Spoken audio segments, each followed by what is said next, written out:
Hey, y'all, and welcome to day 24 of the WSOP and to the fourth annual WSOP and All Vegas Poker Daily Spaces coverage. I'm Sherry Pliscota, aka Peaches, aka the White Oprah of the poker community.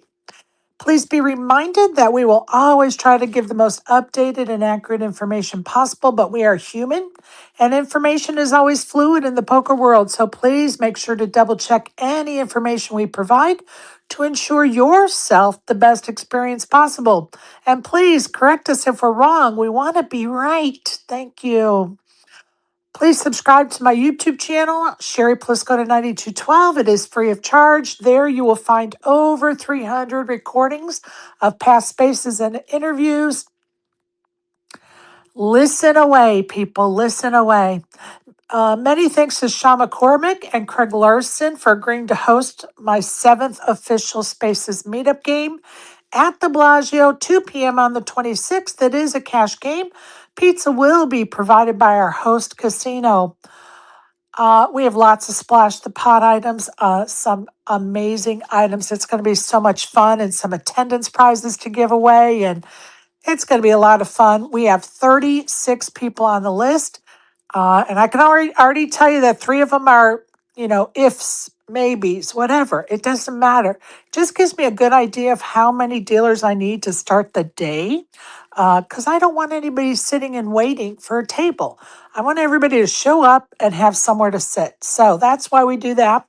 Again, that is June 26th at the Bellagio, 2 p.m. Be there or be square.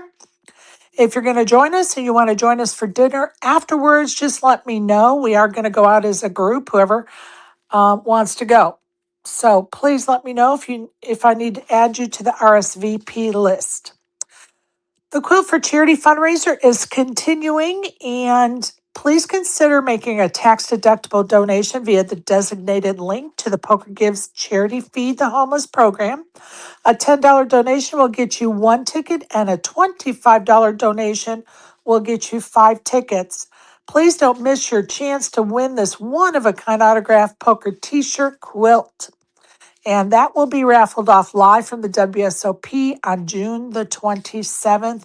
The time will be to be determined because I need to finalize the list and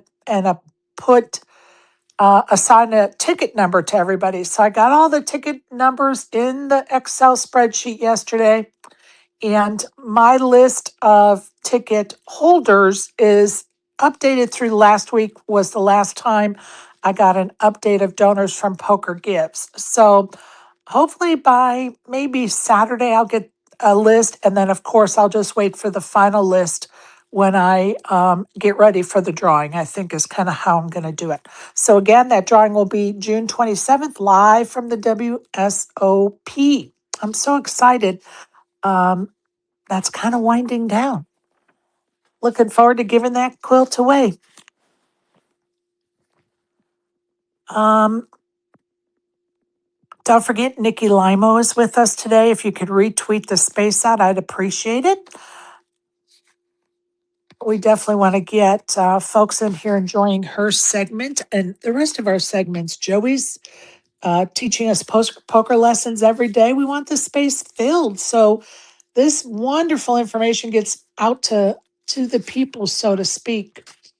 Ladies, don't forget on Friday, which is tomorrow, we're going to do our giveaway of 3 tickets for the ladies only giveaway for the Hippodrome Casino London ladies package. Tomorrow you have a chance of winning 3 tickets, ladies. 1 for showing up to the space, retweeting it out.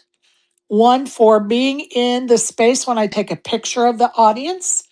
And another ticket for the same thing. When I take a picture of the audience, if you're in that picture, you'll get another ticket into the drawing for the Hippodrome Poker Package. Well, what's the poker package? It's 1 entry into their boot camp and summer on October 17th, and 300-pound I'm sorry, €300 entry into the ladies' event on October the 18th. It does not include airfare or lodging. And again, ladies, please don't garner tickets if you have no plans of going to London for the ladies' weekend at the Hippodrome in October. Then, of course, if you want to get an extra 10 tickets, show up to the meetup game and play with us, and you will get 10 tickets to that drawing. Pretty simple. Pretty simple way to get it some goodies in that poker package at the Hippodrome in London. So don't miss your chance, ladies and gentlemen. Remind your ladies if they can get there in October to show up and get those tickets for the drawing. It's pretty simple stuff. Pretty simple stuff. Let's take a look around town and see what poker tournaments are happening. Over at the Win at 10 a.m. is the seniors event, a $1,100 buy-in, 250K guarantee. At 1300 hours is their day 2 of their mystery bounty. At 1400 hours is their no limit 8 max tournament, 3,000 buy-in, 300K guarantee. At 1,800 hours is their no limit turbo, $1,100 buy-in, 100K guarantee. Over at the Venetian at 1110 is their no limit tournament, $1,100 buy-in, 200,000 guarantee. And at 1,800 hours at the Venetian is their bounty tournament. The bounties are 200. The entry fee is 600 with a 40K guarantee. Over at the Aria today at 9 a.m. is a turbo into their mystery bounty. $300 buy-in, 5 seats are guaranteed. At 12 p.m. at the Aria is their mystery bounty day 2 tournament, $2,200 buy-in, $1 million guarantee. At 1900 hours at the Aria is their no limit $300 buy-in tournament, 25K guarantee. Over at the Nugget today at 11:15 is their day 1B of their no limit tournament, $720 buy-in, no guarantee. At 12:15 is their rookies and Rex day 2. At 1 o'clock is their no limit tournament, $200 buy-in, 25K guarantee. At 1815 is their day 1C of that no limit tournament, $720 buy-in, no guarantee. And at 1900 hours and 15 is their turbo tournament, $130 buy-in, 5K guarantee. Don't forget to check what their add-ons are at the Golden Nugget, so there are no surprises when you turn up. Over at South Point at 10:10 a.m. is their no limit tournament, $120 buy-in, 15K guarantee. At 1410 is their day 2 of their no limit tournament. At 1810 hours is their no limit tournament, $200 buy-in, 20K guarantee. And also at South Point today at 22 hours and 10 is their their turbo bounty tournament, $25 bounties, $120 buy-in, $4,000 guarantee. Over at the MGM today at 11 and 1800 hours is day 1A and B respectfully. No, yeah, whatever. $400 buy-in, 100K guarantee.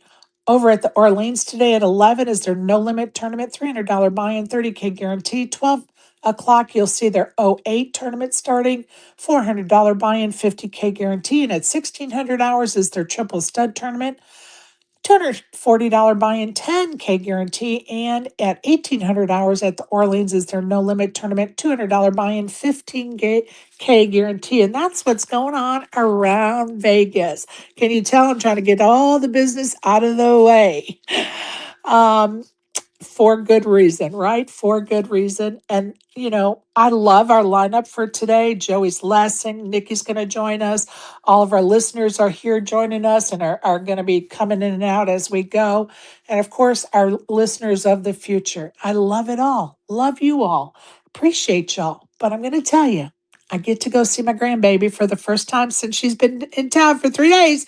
So, yes, I'm trying to get the business out of the way. My daughter's intense tennis team plays tonight, but we're going to meet for a late lunch, early dinner before that, and I get to see my grandbaby. All right, over at the WSOP, event number 48 finished yesterday, and that was the 10K RAS tournament. 1.4 million in the prize pool, 155 got paid, and congratulations to Kelvin Anderson for taking it down and taking home 357,000. Eric Rodewig took second place and stuffed his pockets with 237,000. For our Team Spacers team, Benny Glazer came in 11th for 24K. At 15th was Alezra. He took home 21,000. And Big Hooney finished up in 23rd place for 20,000. Now, I haven't looked at our Team Spacers stats today, but hopefully we're keep moving up. We were 250 yesterday, so hopefully we moved up a little bit with that cash by Glazer yesterday. Also at the WSOP today at 10 a.m., event number 50, day 1B, the $1,500 Millionaire Maker. At 11 a.m. is event number 50, day 2A of the Millionaire Maker. And our chip leader is I think it's Hao Chen, has 1.3 million. Dustin Lee has 725,000. And in third place is No Folds Given with 374K. Some others in it to win it. And this is the first time I'm reading his name this summer. Number 34 with 197,000 is Robert Kuhn, a friend of Spaces. And number 90 is Beer for Me. So there you go at the Millionaire Maker. At 11 a.m. is event number 46, day 3, the $1,000 seniors event. 3.5 million in the prize pool, 3,999 entries, 239 move on to today, and 409,000 waits the winner at the top.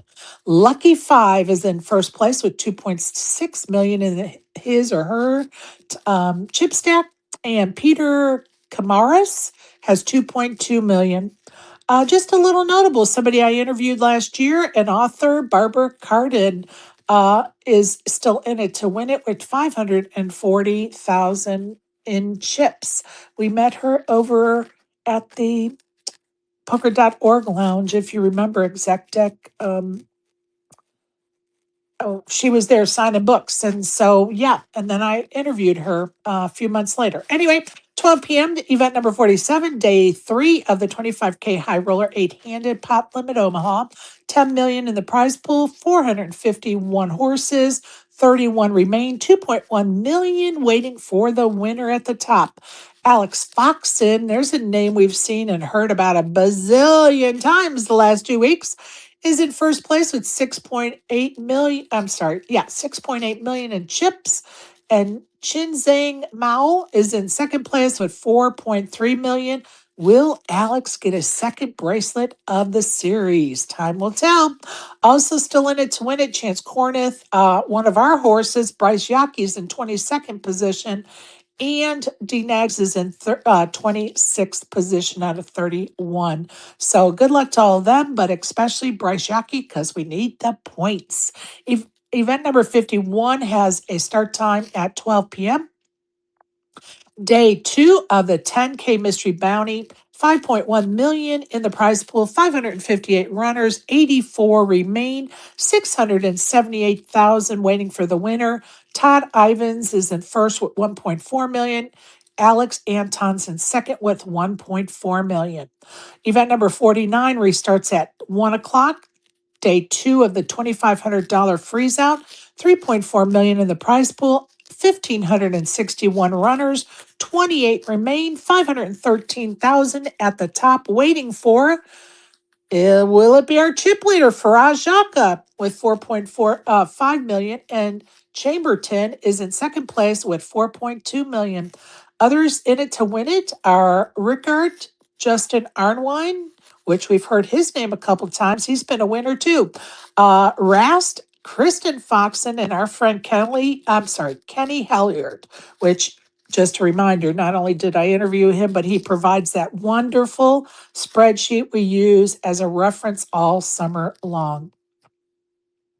Also at 1 p.m., event number 52, day 2, the $3,000 9-game mix, 1.2 million in the prize pool, 472 entries, 164 remain, 254,000 at the top for the winner.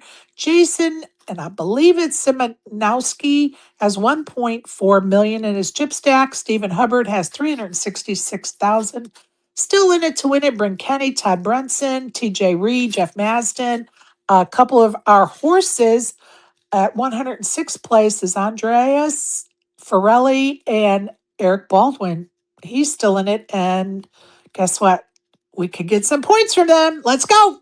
At 12 p.m., event number 53, day one, the $1,500 5-card pot limit, Omaha 8 hand. Starts at noon. At 2 p.m., event number 54, day one, the 10K horse. And that's it, baby. We are done with announcing all of the tournaments around Vegas. So here we go. Joey, it's on to you. How are you, buddy?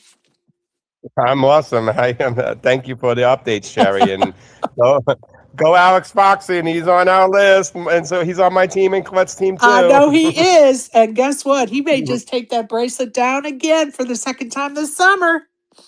I know. Exciting. All right, Joey's going to educate us today with our poker lesson. And we're so thankful to have him because, all the coaches out there tell us if you could just find 15 minutes a day to study poker, you're going to improve your game. And I went into that premise this summer thinking just that. If we study 15 minutes a day, can we improve our game? And yes, we can, is the answer to that question, as far as I'm concerned. And so I'm so thankful that Joey has agreed to do this for us.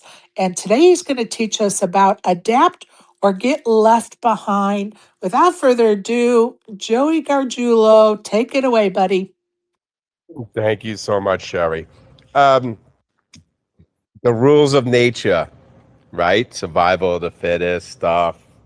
Some quotes. H.G. Wells. Adapt or perish. Now as ever is nature's inexplorable imperative. Jack Welch said, change before you have to. Peter Drucker said, the greatest danger in times of turbulence is not the turbulence. It is to act with yesterday's logic. Oh. But my most favorite one is Bruce Lee. Bruce Lee said, be water, my friend. Right? Be fluid.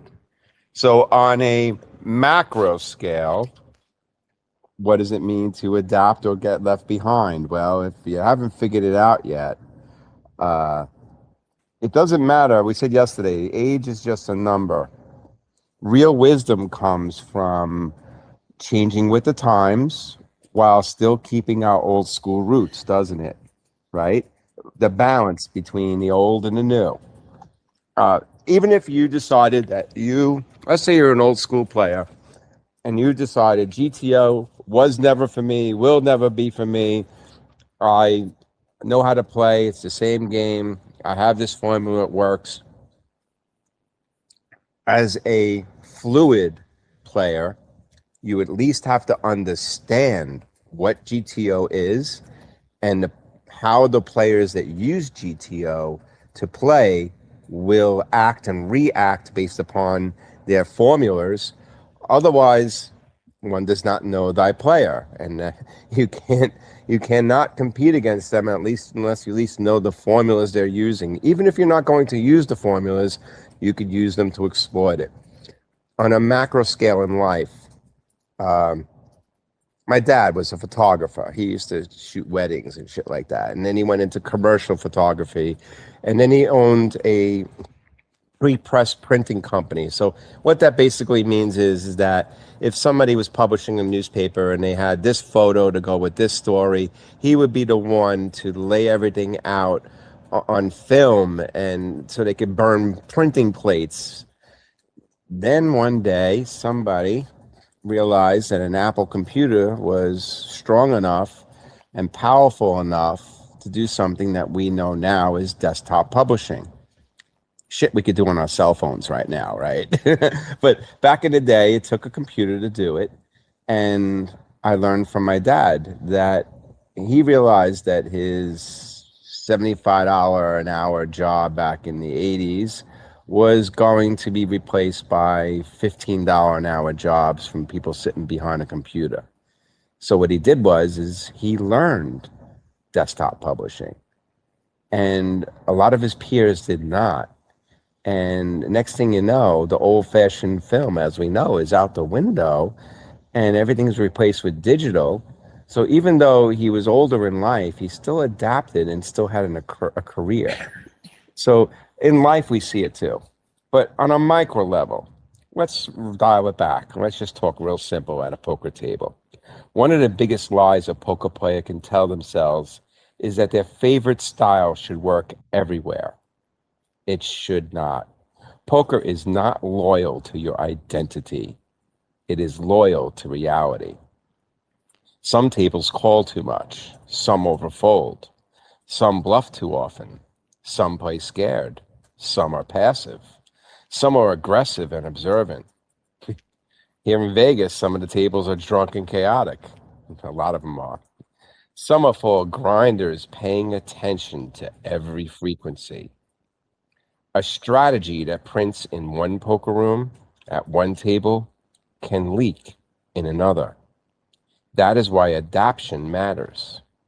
If a table is passive, value bet relentlessly and bluff less.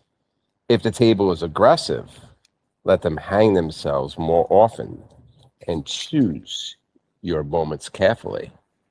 If people are overfolding to pressure, attack. If they're calling too light, stop burning money trying to move them. If they notice patterns, balance more. If they do not, exploit them harder. This also changes within the session. The player who started calm may now be steaming. The recreational player who was timid might loosen up after doubling.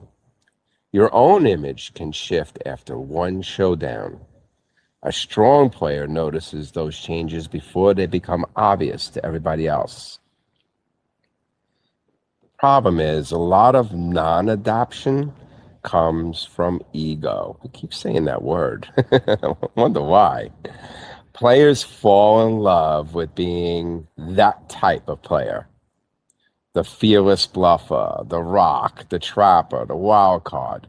But poker does not pay you for having a brand. I have to say that again. Poker does not pay you at the tables for having a brand. And it's so easy to exploit somebody who's so stuck on being the aggro player, right? Or being the nit, okay? It's so easy to exploit. It doesn't pay us for having a brand. It pays you for accuracy. If the style you prefer no longer fits the table, loyalty to it becomes a leak. Adaptation does not mean randomness. It means responsiveness. Your fundamentals stay intact, but your emphasis shifts. You are not abandoning structure. You are honoring context. And there is a life lesson in this too. Your game has seasons. What worked for you at one stage of your development may not be what works now. Strong players evolve.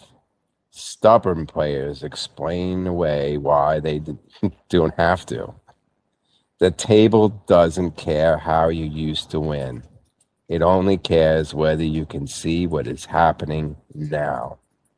So the takeaways are simple.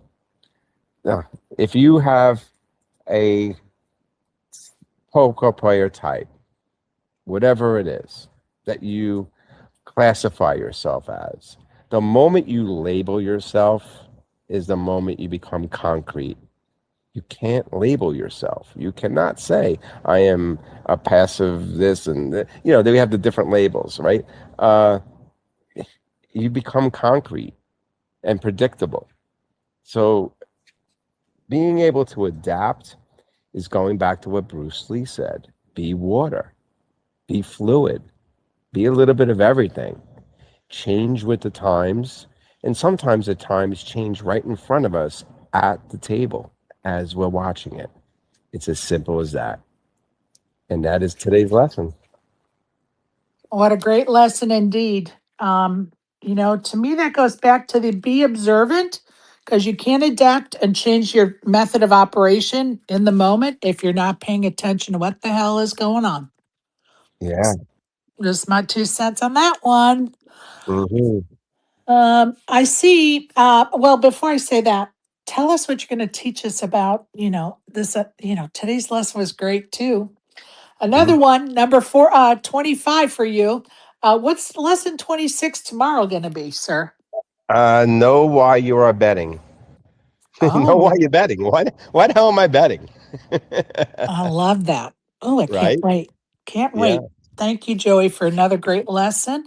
We'll look forward to tomorrow's lesson. But before that, we're going to look forward to somebody coming up here and gloating about Please. a bet. So, Tracy, tell us what the bet was and who won the bet, please. Well, we had a little side bet, Mentor versus Minty, and I outlasted him. I think 22 minutes. He said this morning. Mhm. Yeah, my set of queens got uh, runner by a straight, so that eliminated me. But yes, it was super fun, and it was just a nice little bonus to have our little last longer. So, And so, but how much did you win from Joey, our pal here? 100. and Team I'm Tracy. and I'm taking that 100 and I'm investing it in the seniors this morning. So on that note, with no distractions, I am going to put away my phone and focus. And Colette and Joey were kind enough to give me my birthday present early, and it is a beautiful Prince card guard. So it is going Oh, to bring me luck today. I Mhm. love that. When is your I'll take. birthday? 26, the meetup Oh, game. the meetup game. That's right. I did know that. I did Yeah, know that. Yes. Awesome. And I know Heather's going to join us at the meetup game. Looking forward to that. I met her for the first time last year in Tunica, and we had some great conversations. So I'm looking awesome. forward to seeing Heather join us for the meetup game on the 26th. Awesome. Yeah. Yay. Yeah, Yeah. it's going to be fun. It is going to be fun. Hey, Isaac. How are you, pal? Have a great day, Hey, guys. Thanks. You too, good Trace. morning. Good luck. Thank you. Good morning. Congrats, Tracy, and happy birthday, Tracy. I know it's a week away and change, but still, happy birthday. Thank you so much. Appreciate that. I love it, love it, love it. And I think Mercedes' birthday is that day too. I want to say maybe we'll be celebrating two birthdays at the meetup game, which is pretty cool. I Yeah, love that. Mercedes is cool as hell. That's dope. Yeah, Hell I think yeah. her birthday's that day too. I got to double check it, but I'm pretty sure it is that day or the next day. I need to double check that for sure. Isaac, you want to talk about the neon and being inside the neon? Yeah, sure. Let me grab that real quick. All right. That'll be our next segment and look forward to it for sure. Isaac has been giving us an education on history of Vegas, the different casinos. We've done this a couple summers now, and I love it. And I hear good things and good feedback from others that they love it as well. So I asked him if he, you know, would continue with some more of the history of Vegas. And he said, hell yeah, because he loves it too. While we wait, I'll also mention that at Mandalay Bay at 1 a.m., not 1 a.m., what the freak, at 1 p.m. and 8 p.m., they do have a $60 tournament, no guarantee. It is a no limit tournament. 10K starting stack, 15-minute blinds over at Mandalay Bay. So whenever you're ready, Isaac, inside the neon, it's all yours, buddy. Appreciate you, Sherry. Appreciate you. I hope everybody's having a fantastic Thursday. It's Thursday, right? All right, Yes. great. All right, y'all. So today's episode is about the Riviera, the dean of the Las Vegas Strip. Some casinos changed Vegas, some casinos defined Vegas, but the Riviera survived Vegas, and that's an important one. For more than 60 years, the Riviera witnessed nearly every major era in Las Vegas history: the mob years, Rat Pack years, the rise of corporate ownership, the mega resort boom, the poker boom, and the modern strip. If casinos could talk, right? Like if the buildings themselves could talk, few would have more stories than the Riviera. The Riviera opened in 1955 and immediately made headlines. At the time, it was one of the most ambitious casino developments ever attempted. The project struggled financially almost immediately, entering bankruptcy shortly after opening. That would have killed many casinos, not the Riviera. The property survived and gradually established itself as one of the pillars of the Strip. Over time, it earned a nickname that would stick forever: the Dean of the Las Vegas Strip. Like many casinos in this era, the Riviera's early years included, connections to organized crime, figures, investors. Vegas in the 50s wasn't being financed by major corporations. Banks often viewed casinos as risky ventures. That left room for alternative sources of capital. The Riviera became part of the larger story that shaped mid century Las Vegas. Big dreams, big risks, big money, sometimes dangerous money. The Riviera became one of the premier entertainment destinations in America, though. Over decades, its stages hosted Liberace, Sinatra, Martin, Elvis Presley, Barbra Streisand. Unlike some casinos that became associated with a single era, the Riviera managed to remain relevant through multiple generations of performers. That longevity became its greatest strength. The Riviera may have appeared on film more than any casino in Las Vegas history, also. That's very notable. Movies and television productions regularly used the property because it looked unmistakably Vegas. Some of the productions connected to the Riviera were Casino, had a little part from that. Diamonds Are Forever, a James Bond classic. Austin Powers, International Man of Mystery, and a few other television shows. Actually, a quick little side note: I don't know how many of y'all are into Ghost Adventures, but I was huge into that show for years, right? And they had done two lockdowns at the Riviera. One where they were trying to, what they said, summon the spirit of Frank Sinatra. That was interesting. That was an interesting episode because I think while that episode was being filmed, somebody took their life, unfortunately, on the property. And there was a huge, you know, like I said, if you like Ghost Adventures, you love that. But yeah, the Riviera also, I can remember being to quite a few trade show situations in the Riviera before they had the new convention center. But again, for decades the Riviera thrived, then everything changed. The arrival of, some of the original mega resorts like the Mirage, then the Bellagio, then the MGM Grand, they dramatically raised expectations for properties. Visitors wanted bigger rooms, larger casinos, massive attractions, luxury shopping, and destination dining. The Riviera was not built for that world. It represented a totally different era. The Riviera became famous for another reason as well. It hosted some of the earliest major poker festivals outside the WSOP spotlight. Long before poker became mainstream television entertainment, players were battling in tournament series across Vegas properties like the Riviera.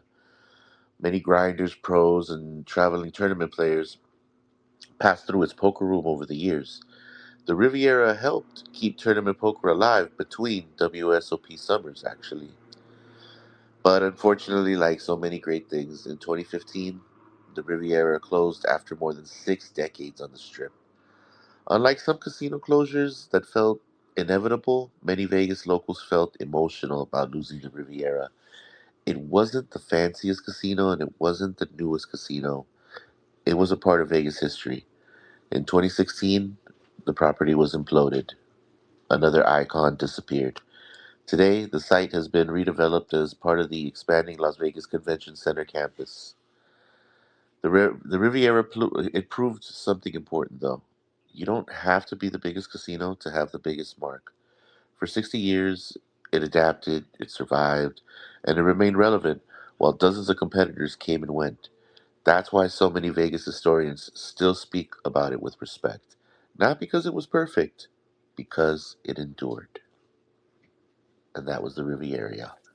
Thank you so much for that. I love that. And shout out Austin Powers. Who doesn't love Austin Powers? I need to go back and rewatch those Austin Power movies. Yo, They're the I gotta tell best. you, my memories of the Riviera is always, the front of it. It was so out the box, Right. Right. you know. It was dope. It was dope. Another great part of Vegas, right? I mean, that's one thing that I'll tell you about Vegas and LA. They don't care about their history much, yo. But it's dope to have the memories of these places. Right. Right. Pardon me. Well, thank you for that look inside the neon. Appreciate you, Isaac, for sure. I did want to make mention that I saw, and I want to see that maybe Maureen sent me a DM about it. I'm just going to give her the credit. It was Maureen sent me a DM. The Sphere is going to have the Rocky Horror Picture Show starting 2027, y'all. I'm so excited. And for all you young ducks out there, look up, Google, research what the Rocky Horror Picture Show is. But the Sphere, with all of its abilities to throw apples out of the ceiling and make it rain and wind and tornadoes and whatever else they're doing over there, is a perfect place for the Rocky Horror Picture Show. Like, I'm so excited. Can you imagine toast being thrown from the ceiling at us? Come on, imagine it. Imagine. And again, if you guys don't know what the hell that is, search it. You will. It is definitely an icon in the world of entertainment. If you've never look around your area at Halloween time to see if it's playing anywhere. I highly recommend you go see it in your area at a movie theater, because then when you see it in the Sphere, it'll be a whole different level and experience because you'll have a little knowledge base about it. So, what do you guys think of that? That's pretty dope. That's pretty dope. That brings me. I don't know how many of y'all used to watch this, but the Drew Carey show. All right. I will forever remember when they did the Rocky Oh Horror my Picture God. Show. That was so cool. And I mean, I saw the Rocky Horror Picture Show as a kid. Right. I think that when it comes to like that alternative vibe, right? Like a lot of people really, really gravitate towards Right. Rocky Horror Picture Show. That should be cool. I think that's an excellent production for the Sphere, honestly. Well, I was hoping it was going to be Star Wars next, but I'm okay with Rocky Horror Picture Show. What do you think, Joey? Oh, Colette was screaming this morning. She was like, it's coming to Spear. She's like, I'm start saving now for it. I'm gonna buy it because God knows it's gonna be a lot of money. But it's Right? worth it. Oh Yes. my God, it should be amazing. ASG, what do you think? Good morning, ASG. I guess we'll see. The whole point of Rocky Horror is the audience participation. So hopefully it won't be like, oh, have that be taken over by the Sphere. So yeah, I guess we'll have to see. I think it's going to be amazing. And I think there's going to be lots of audience participation, just because they're so creative at the Sphere. Like, I can't wait to see what they do. Honestly, I've seen The Wizard of Oz there and it was phenomenal. So, yeah, I'm stoked on this one. I'm just going to tell you, I am absolutely stoked on this one. Okay, y'all. I think we have a little time before Nikki comes and joins us. So, what do we think about Phil Hellmuth trying to sell his son's action for 1.4 markup? What do we think about that, ASG? I think it's ridiculous on two fronts, which have brought up. One, uh, the guy has like what, one cash total ever or All something, right. and you're selling at 1.4. And then two, you're yeah, as I saw Nikki P brought up, like, you're a millionaire, why are you selling action?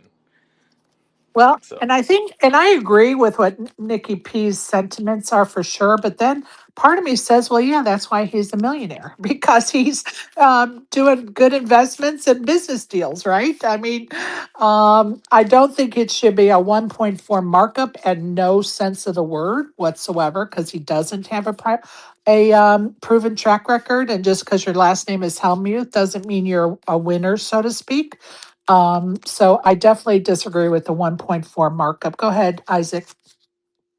Did y'all see him tweet at Sean Deeb? Well, that was going to be my next lead in. And I don't quite understand what the bet is, but I do find it funny that D wants to take a bet, but he's farming off the action to someone else so that no money has to come out of his own pocket or less money has to come out of his pocket. So, what is the bet? Somebody explain to me the bet. it's basically a crossbook. So like, um, so basically, uh, almost Phil's basically uh, buying with Deeb like he paid 1.4 for the full 10K. So anything that his son wins, I think JMO took the bet. So let's say let's just say it's with Deeb to like make it easy. Right. Um, so basically, uh, Phil's giving Deeb 10K at 1.4, so actually 14K, I guess, and whatever his son cashes for, Deeb has to pay back. Wait. I'm sorry. That just flew right over this blonde chick's head. Blonde for a reason, even though it's fake. Okay, say that one more time for me. Okay, so basically, it's like Helmut's son is getting, he's getting what he cashed for, and he's getting what he. So it's called a crossbook. So basically, it's like Phil bought uh, The whole his action. son at 100% for Okay. 1.4. Okay. So that's the reason why another person had to be involved, is because the top prize is like 10 million, and Deeb doesn't have 10 million if his son won first place. So it's basically 14,000 against 10 million with a whole lot of range in between. Okay, so Of let me stop you there Yeah. because you guys know I don't bet. So this is like this is Martian talk to me. Okay, so if Phil's son cashes, who gets what? Okay, if Phil's son cashes for, let's say min cashes for what, 20K. 20K? Right.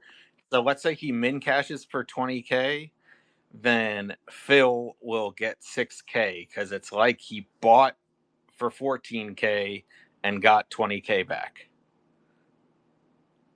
Okay, and so if he doesn't cash, then who gets what? If they don't cash, then Phil loses 10K. And what? Or sorry, loses 14K. 14K, Right, excuse me. right. 14K. Okay. And how does Sean Deeb win something in this? Or Sean and whoever else is staking or whatever. If he doesn't cash, Phil loses 14K, and Deeb or whoever's staking gets the 14K. Okay, so he has to I told you guys I don't know this shit. Phil has to pay the 14K to his son. And then if he doesn't, No. Phil pays the 14K to JMO, Deeb, etc. okay, but His who's son paying is the selling for, yeah. okay, but who's paying for the package then? Like for Phil's son to get into the tournament. Either Phil's son's gonna pay for going into the tournament and then sell whatever his action is at 1.4, and whoever buys at 1.4 is gonna get whatever percent. This is a separate side bet. Got it. Got it.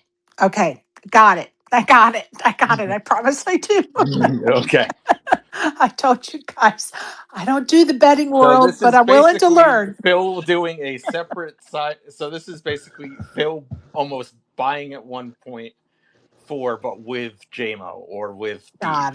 Got it. Okay, go ahead, Joey. And the big significance is that 40% markup. Like, it's just Yeah, absurd, I Sherry. agree. I mean, come on. I mean, we've bought people before. That's big names. Nobody's marking up 1.4. Yeah. I It's think just Phil ridiculous. himself has sold at 1.4 before, but Yeah, and not that many people really made any money off of it either. So that's why he never did it again. Yeah. Well, and So Phil does it's have 17 bracelets, for God's sake. So him going at 1.4 is at least, we can see that happening. We still may agree that it's a too yeah. high of a markup for him, but at least he has a track record. Yeah, and for the right. main, I've seen people selling at 1.8, 1.4, 1.5. I'm not sure if I've seen anybody sell at 2.0, but people sell a crazy high markup for the main event, acting like there's an insane amount of dead money. I'm not sure how true that is anymore, or if it ever was true, but people definitely sell at crazy high markups when they sell just for the main. Right. Yeah, it is a little weird, even when I watch it on pokerstate.com. Speaking of Mel Pittard, she's had some action out there. I don't know if it's shut off because the tournament starts today, but I bought a little piece of her. So I retweeted it earlier this morning. Mel Pittard, a friend of our space, definitely put some action on pokerstake.com if anybody's interested. Like I said the other day, instead of buying the big D-Negs package, which he has to win like 20 bracelets before we get paid because the package is so big. I'd rather stick with you know, the smaller packages or one tournament, one tournament at a time staking somebody. Go ahead, Isaac. I'm just curious. I know Phil's got 17. Um, over what? Since '89, Right, right? So what is that? That's about 30 some years. So his average is what? Like a bracelet every couple years right, by that? right. Yeah, Yeah. pretty damn semi-reliable, right? Not that bad at all. Well, and guess what? That's why he can mark it up to 1.4, even though we would probably still park at that, right? That's still high, but Hell at yeah, least he's got man. the track record to, lay that out there for criticism. I mean, Yeah, his son does not. And that's no disrespect for his son. That's just the facts. Like, come on. Even Alan Kessler, who's, cashed in a bazillion tournaments, still doesn't charge 1.4.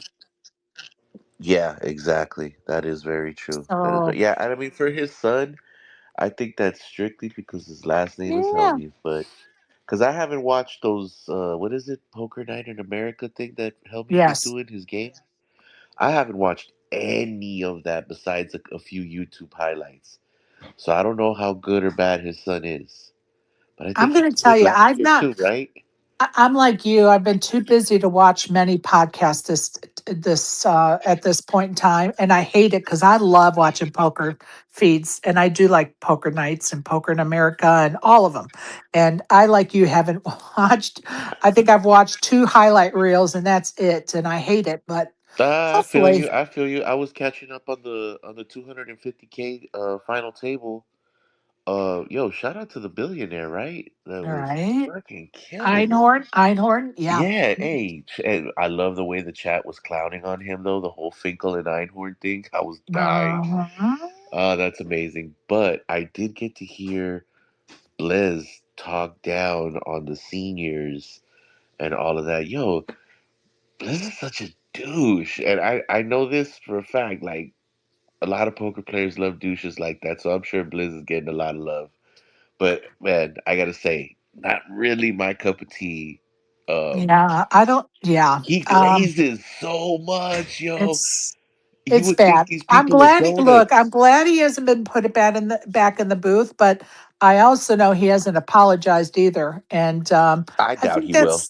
I I doubt he think will. that speaks volumes about the person he is or the person he is not. So that's a reflection on him. And honestly, terrible look for the WSOP. Terrible look for the WSOP. Go ahead, Joey. So I did have the privilege of playing with Phil Hellmuth III Commerce Casino World Series of Poker Circuit main event, and I feel for the kid because here's his problem that he has to face. He doesn't just have a target on his back because he's Phil Hellmuth's son, but every target that's on Phil Hellmuth's back is on Right. his back too. Yeah, Like, people 100%. just want the bragging rights that I knocked out Phil's son. And Absolutely. imagine having to everything that we have to deal with at a table, and then also dealing with that target on your back, and it's Well, not easy. and the expectations. Well, he's Phil's son. He should be able to do this or do that, and it's really unfair.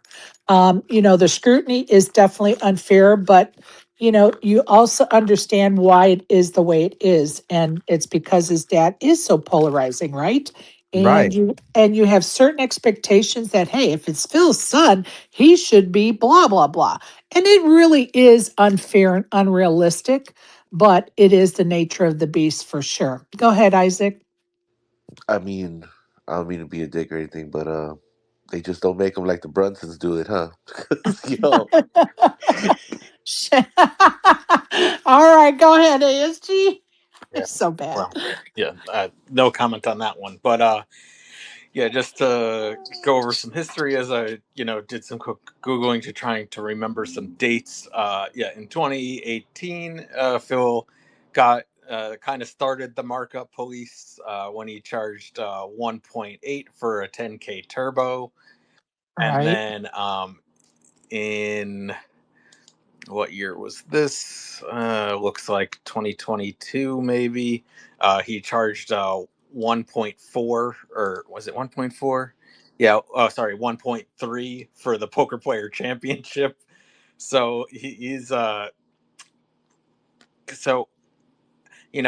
it's really a question, and I've always brought this up personally, of like, you know, um, it's one thing to say, uh, oh, if people are willing to buy at 1.4, you can sell at 1.4.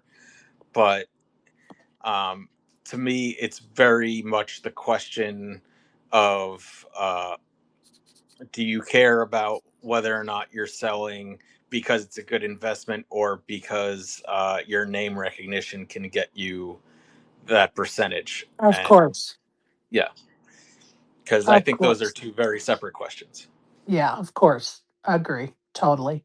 Totally. And I kind of vaguely remember uh Deep coming down really hard on Phil about that markup, those markups. I kind of vaguely remember Deep and his, markup police on Yeah, that that topic. 1.8 kind of started markup police Yeah, I almost think in a it way. did. Yeah, that's exactly when you said that. I was like, you know what? I think that started it with Deep. And I think you're absolutely right that did start the markup police with Deep. And you know what? He was right. It was like, come on, 1.8, please. But Oh, and just to say, it's not just Helmuth. I am definitely looking up right now that in 2023 for the main event, Mike Matusow charged 2.0. I think wasn't there one other person that charged 2.02? I feel like it's the mouth and somebody else, or maybe two other people, but I really don't remember. I could be making that shit up. But yeah, again, Markup Police had a fit at 2.0 as well. And, I'm not saying it's wrong to have a fit about it. I think it's high. Um, I think anything really over 1.45 for anybody that has a name like Phil Senior or Mike the Mouth or even D Negs, anybody else, I don't think they're deserving. Like, where's your proven record? And there would be some argument, and I'm going to get some groans and moans in the audience, but there may be some people that think, hey, Maurice Hawkins has 25 rings. Can he get 1.4 markup? Kid, he I get think point he, I nine think he at markup. 1.4 has more value than a lot of people who sell at 1.4. How about that? That's what I'm saying. I mean, and people are going to moan and groan, but I mean, it is what it is. I'll take Hawkins at 1.4 more than I'm looking up one other thread. I'll take Hawkins at 1.4 more than looks like a couple of years ago. Greg Goes All In sold at 1.15. I'll take the 1.4 on him. I mean, you have to be realistic when it's about money. We don't have to love the guy or even like the guy or lady, but you're looking at the numbers and it's an investment and it's about money at this point, right? So, interesting thoughts though, for sure. And it's going to be. So, is the bet booked with Deeb and whomever and the Yeah, it looks helmets? like the bet has been booked with JMO. With Deeb is kind of like the voucher saying that JMO is good for the 10 mil. Okay. Wow. How crazy would it be if this kid flipping even finishes in the top 10, even in the top 10, that's a big payout for JMO and Deep. Oh, wow. Wow. Interesting. Wow. All right. Let me give some winners around the country and around town. I only have a few of them this morning. Over at the Hard Rock in Cincinnati, and that's they had a 10K PLO bounty tournament, and Jack Hurd took it down for $5,700. Over at the Aria, Julian Rugna took down the $300 nightly for $6,400 ACP coin, and that hoodie, the Covenant hoodie, when you make the final table at the Aria. Christian Lord also took down the in a heads up deal, $21,000 for his finish in the $800 horse tournament over at the Aria as well. So just a couple of winners this morning. Like I said, I was trying to keep it light because I'm going to see my grandbaby. And, you know, that's a priority. That's a priority for me, as rightfully so it should be. Speaking of grandbabies, how's your granddaughter after all that swallowing the battery stuff, Joey? Uh-oh, he's Sorry. running. Sorry, no, we're good. We had she's just back to being a normal 4-year-old, bouncing off the walls like nothing ever happened. Can you imagine? Perfect. I Perfect. know. Thank you for asking. That was so. Perfect. We saw the films of what they had, what of the battery in her stomach and her esophagus and everything else. And the only way I could describe it is that when they put the scope into her stomach and they grabbed the battery, Right. it was like they had to pull it through. Imagine trying to put a scope into a machine that takes coins, and you have to perfectly pull the quarter out through that slot. Like, Right. and oh man, we're so lucky. Right. We really are. Right. And thank God they were able to do it that way and not cut her open to have to remove it. Right. And just a little time it was in her stomach, it actually started to rust. So, and we're Unbelievable. talking about a lithium battery that's coated with nickel, Oh, copper, and God knows what other toxic shit's in there. We're just so fortunate. thank God. Praise the Lord. Go ahead, Isaac. No, I was just saying, thank goodness, poor baby. I Yeah. did not know that that had happened. I'm so glad that she's good. Thank you so much. Yeah. Colette Yeah. says thank you too. Absolutely, Colette. Absolutely. Y'all, as you know, my son is a firefighter in Spokane, right? And on Facebook, the news station from Spokane had put a story up. And so under in the comment under that story, I said something like, you know, I'm just paraphrasing something like, "Dear Lord, keep my son and his coworkers safe as they, battle these fires in Spokane." Something like that. In Jesus' name, right? Because guess what? They're risking their lives. This jackwagon comes under my post and says to me, say, don't use Jesus, say in God, in the Lord's way or the God's way, in God's name. Or I can't remember if they said Lord's name or God's name. Like, really? Really? And I'm not going to say what the person's name was, but there definitely wasn't a Christian name, Muhammad. But anyway, oh, that's all I've got to say. I needed to vent that out this morning. Go ahead, Isaac. Ah, man, the way the internet works, it probably wasn't even somebody named Muhammad, right? But like those fucking, I just trip out on Uh, what people do to rage bait people these days. It's like it's never ending, you all know? I did was say, you can't tell me what to say, and I pray for you every day in Jesus' name. And then I blocked them. Oh I yeah, mean, honest to God, what are we doing here, people? that's wild, man. Oh, That is pretty wild though. it's so stupid. Like, leave me alone. We're talking about people Yeah, risking like their yo, lives here. I'm literally saying, hey, may the Lord protect my child. Like you Right. assholes, like people are crazy. Exactly. Exactly. My son is literally feet away fighting this fire. And yeah, fuck off. Anyway, okay, here we go. I'm off my soapbox. Uh, born in Santa Barbara, California, now living in Las Vegas. Our guest, Nikki Limo, is a comedian, actress, podcaster, content creator, and thankfully she is, and thank goodness she is, as well as a poker player. Earning total live earnings over 230,000 according to the Hendon Mob, with the best live cash over 116,000 for her fourth place finish in the 2025 $600 deep stack at the WSOP. Welcome, Nikki. How are ya?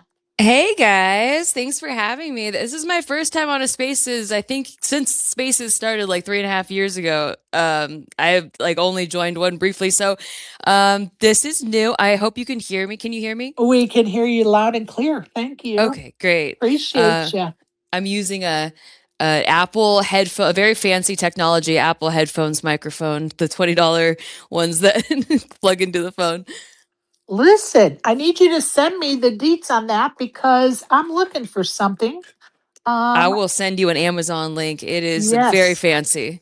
Yes, please. Yes, yes, yes. To the all of the above. Well, I'm glad you're joining us this morning. And I do remember when you were back in the day joining us in spaces. And, unfortunately, there are some that have spoiled that experience for people and chased them away.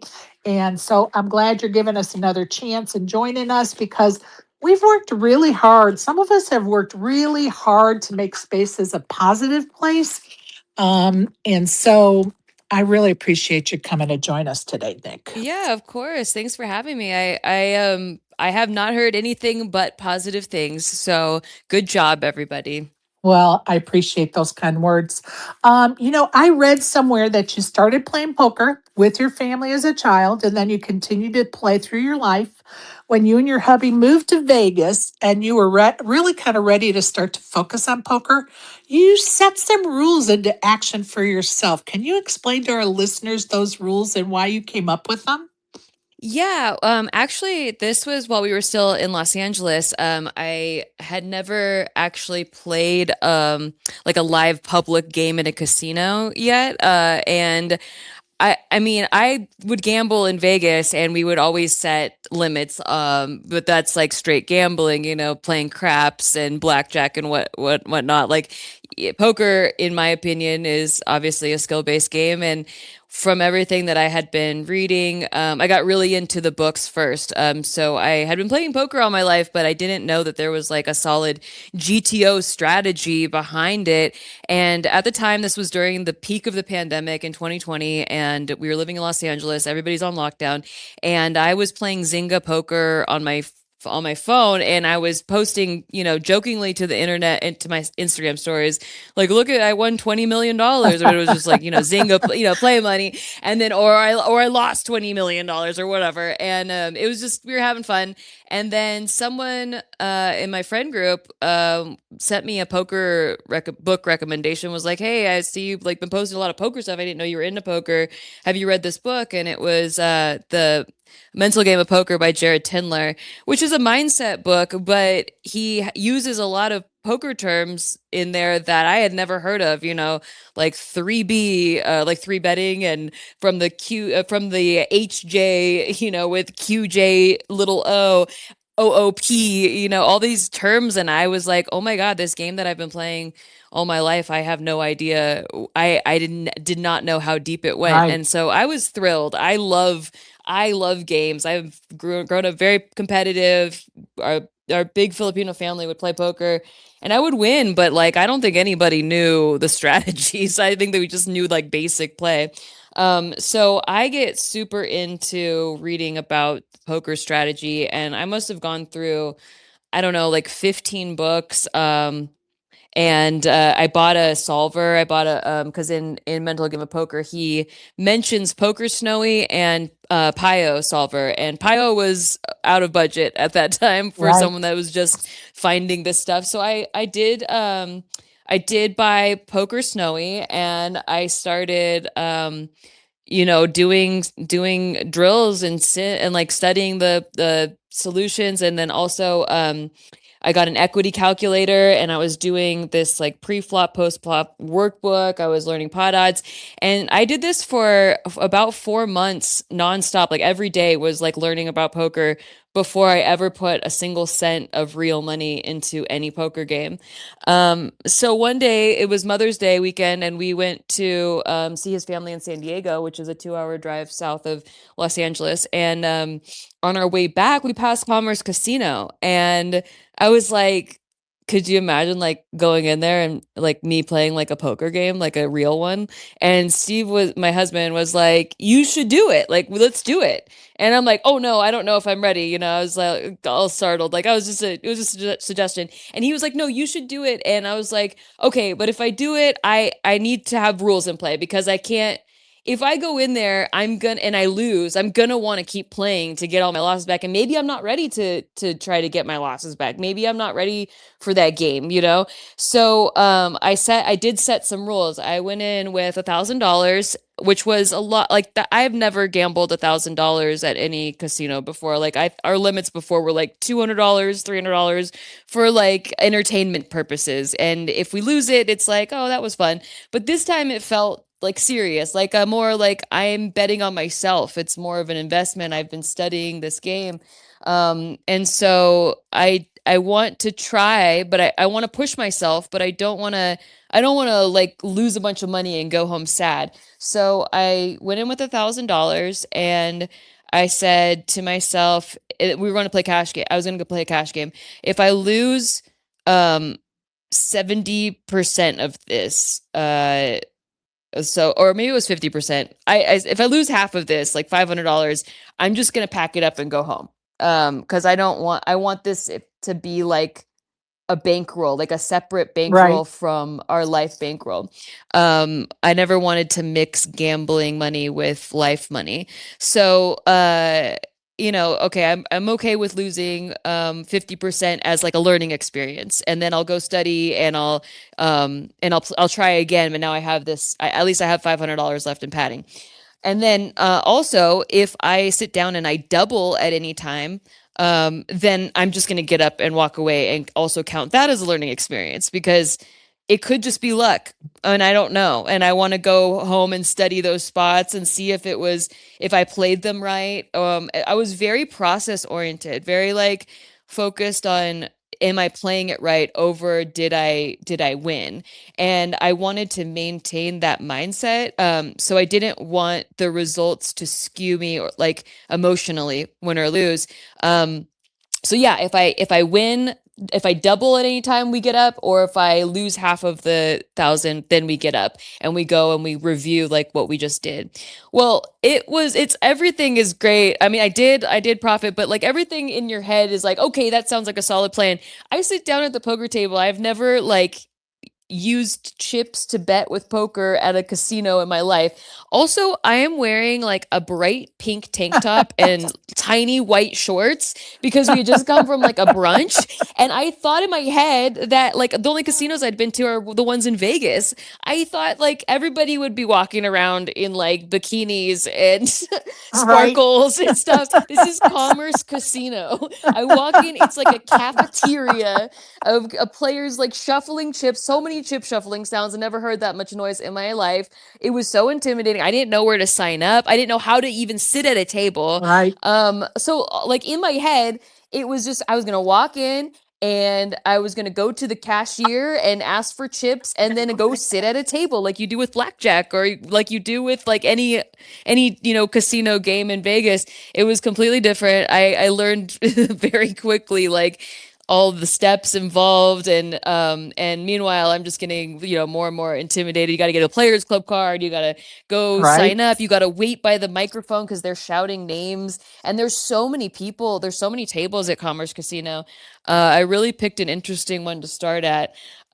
So at the time, I didn't think, I thought low stakes was 3-5 because a $5 bet seemed like a very small bet compared to, I was comparing it to table games in Vegas. I'm like, $5 is like a really small bet, So I signed up for the 3-5 game. And luckily for me, at Commerce Casino, which I didn't know this was odd at all, because again, I was just starting, but at Commerce Casino, their 3-5 game is capped at $200 buy-in. So a 40 Good big blind thing. buy-in. Good So I had 5 bullets with my $1,000 actually. and so Love this. yeah, I sit down. Reminds me of Florida. Yeah, I had no idea. I was like, $200, that seems right. Like that's a big amount of dollars to sit down with at a gambling game, okay. And so I sit down with my $200 buy-in and stacks of yellow chips. There's two 20 stacks of yellow $5 chips at Commerce. They're very sticky and grimy. Also, didn't know how to peel cards, had only been practicing online with the solver. So I picked the cards right up off the table. And I was like, don't do that. Does anybody else besides me like mentally have her image in my mind? And as she's talking, I see her do it. Yeah. And like, meanwhile, the whole time in my head, I'm like, look like this is normal. Look normal. Look normal. Like, act like you've been here before. Like, act like you definitely do this all the time. Like, this is definitely not your first time ever. And no, the more I tried to look like I knew what I was doing, the more obvious it was I did not know what I was doing. Also, on the solver that I've been practicing with, you open to 2.5x. And nobody was doing that. Everybody was opening to 5x. Also on the solver, it usually goes heads up. Nope, it went 5 to 6 ways every single time. So it did not matter one iota how much I had studied this game. This was not the same game that I had studied. Right. So I played very tight. I also, at one point I had the nuts and a guy went all in on me, and he covered me, and I asked if I could add money to match the amount of money he had. And like, I didn't know. Yeah, we're not at the table games. Yeah, here, I was like, oh, I have more money. I can match this to call. And they're like, no. You just, if you want to call, you call, but you can't add tips. And so I like, I've seen movies where that works. yeah, I accidentally slow rolled him. This guy, I have the nuts, but I am like asking all these questions. And then I call, and yeah, the table is surprised at how long it took me to call. She's slow rolling with the nuts, but the best part of it is all of us have been there and get it. Like we've all been that new beginning poker player that, we think we have some of the answers, if not all the answers, until you sit down at that table for the first time. I mean, it's so funny because it's like looking back, like I don't think I've seen someone to make that beginner of mistakes or like moves in a very, very long time. But yeah, when you've only played home games and worked with a solver, like how will you know until you go out there and try it? So experience is always worth more than any amount of studying that you can do. 100%. I believe that so much. And I tell beginner players, yeah, you've been studying, but you need the seat time. Nothing is going to teach you more lessons about poker than seat time. 100%. 100%. Nothing. So let me ask you this. So if you go for a session, and I'm sure it's probably evolved till, where you are today. But back then, when you went for a session, a lot of times when I go for a cash session, within the first half an hour, I'm up several $100s. Yeah. Right? And so I'm like, but I just got here. I still want to play poker. So do you break the rules or do you get up and go? Well, eventually I break the rules. So in the very beginning, because I don't know what's luck and what's skill, like I could be thinking I'm winning because I'm playing great, but I don't know. So in the beginning, I really wanted to know, and because I couldn't know at the table, I did rack up my wins and go home and see if I played right. After a while, you start to know if you're playing right or if you're just getting lucky. You start to really understand the math, the difference, the where you should have folded, where you should have called, where you were playing too tight or too loose. And so at once I started to get a really fundamental understanding is when I allowed myself to continue playing. Because yeah, especially in LA, I had to drive 45 minutes to go to Commerce Casino. Like, I'm living in the Valley. LA is really big. All Right. the casinos are kind of clustered in one place, all the poker rooms at least. And so I lived in the Valley, and during non-traffic hours, it was 45 minutes. During traffic hours, it was an hour and a half. So you drive all that way.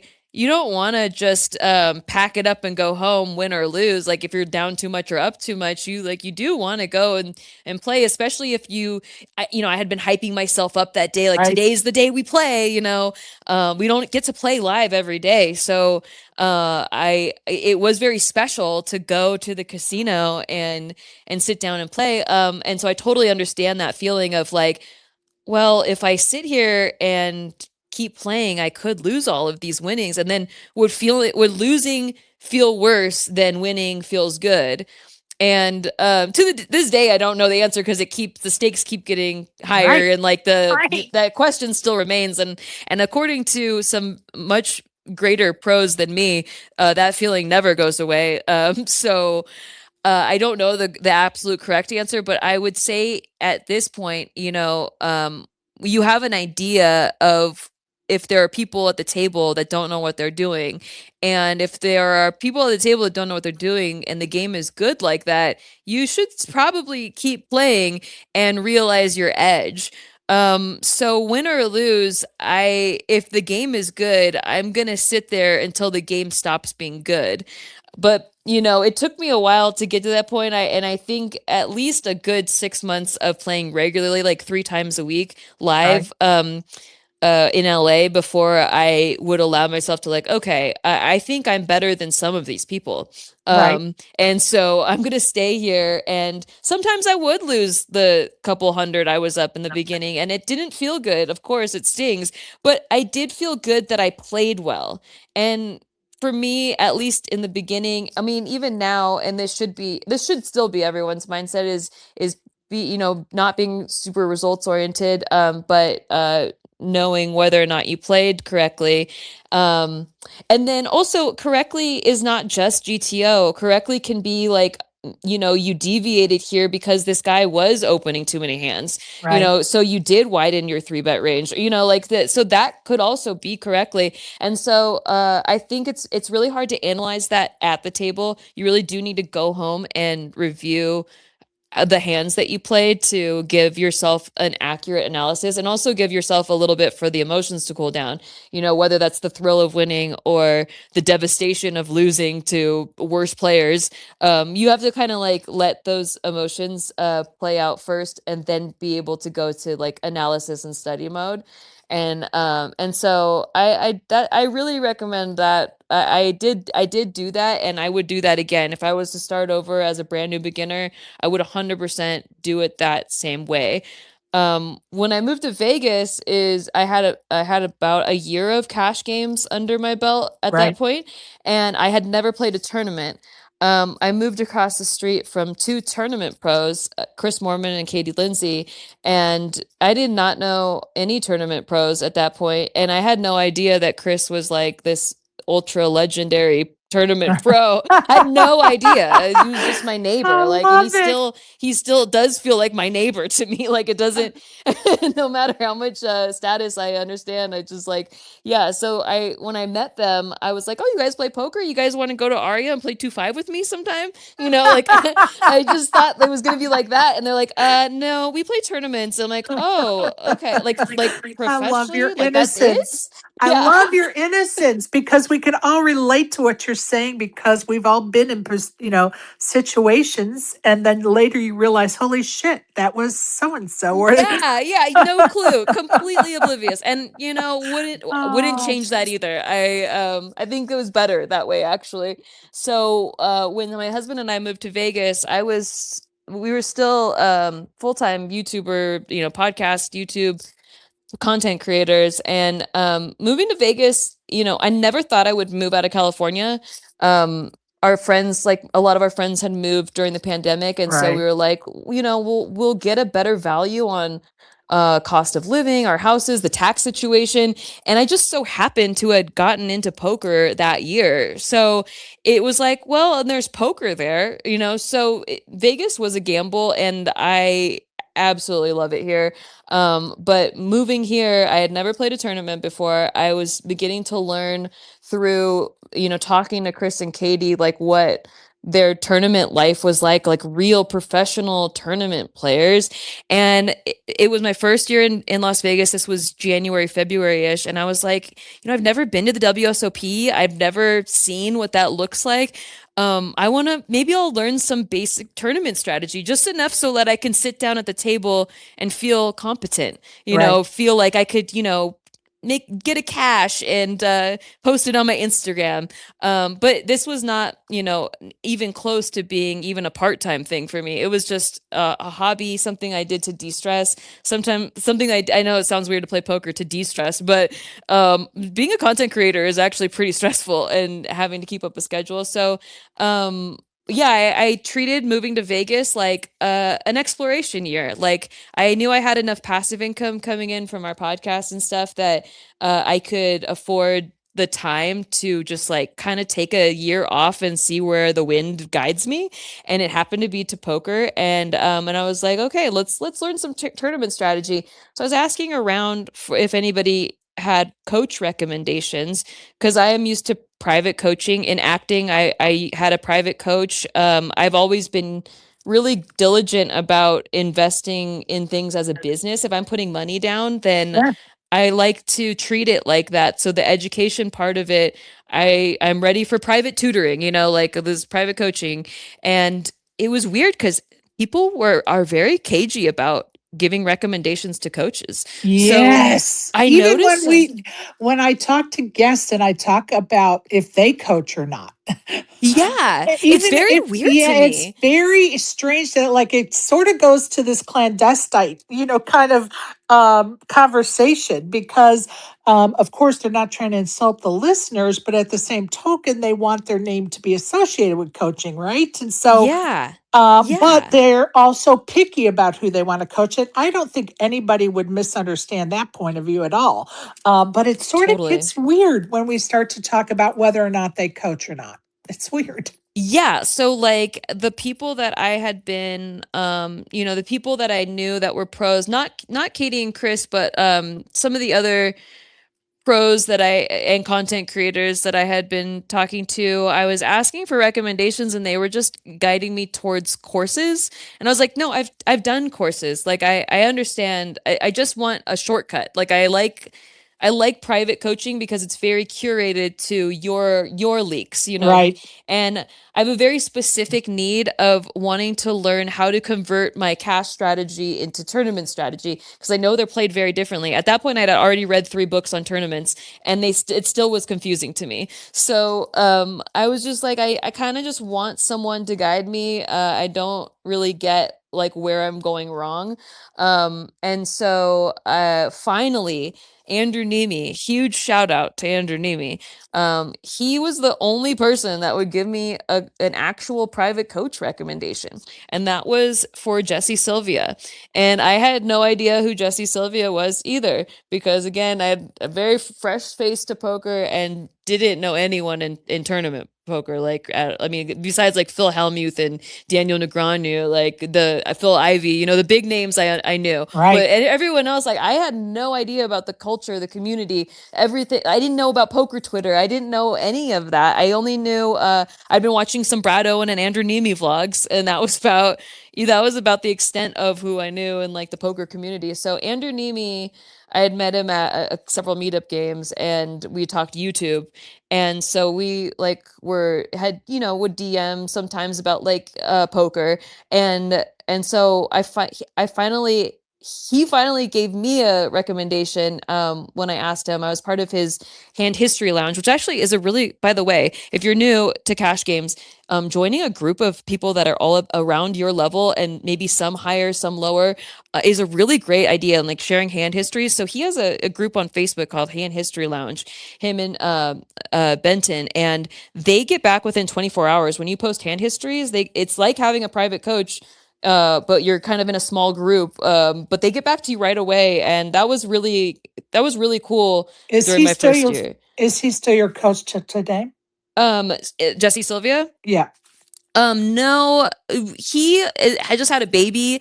Um, we like it wasn't because we didn't try. We just our schedules didn't line up. But I started coaching with him, and after my first week of coaching, I played my first live tournament at the Orleans. It was $100 Tuesday night nightly, and I won. I Um, love it.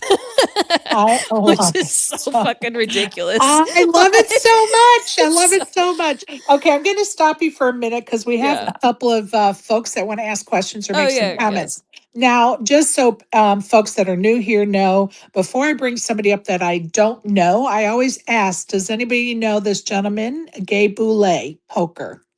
Anybody? All right, I'm going to bring him up. How are you? As soon as he connects, we'll let him ask his question or make his comment. Hello, Gay Boulay. Welcome. Hello, Gay Boulay. Gay Boulay. Are you there? Here's your He's chance. listed as a listener. He's not listed as a speaker. I have him as a speaker, and that's the noise we're hearing is the wind through his microphone. Oh, okay. Okay, so what you need to do is go back out and then come back in, and we'll try to get you back up here again, sir. All right, ASG, you have a question or comment? Yeah, sorry to kind of crazy jump ahead, but is Jesse how you got involved with Solve for Why? No, I started with Solve for Why. Okay, I see Caitlyn in this chat. What's up, Caitlyn? Shout out, huge shout out. So to jump really about a year later, we started a podcast called Holes, and I One of my favorite podcasts, by the way. Thank you. We might have future episodes, TBD, TBD. Yes. But I met Caitlyn because she needed a date. Well, I met her drunkly months before this, but we won't talk about that part. I officially met her. Maybe we need to, but go ahead.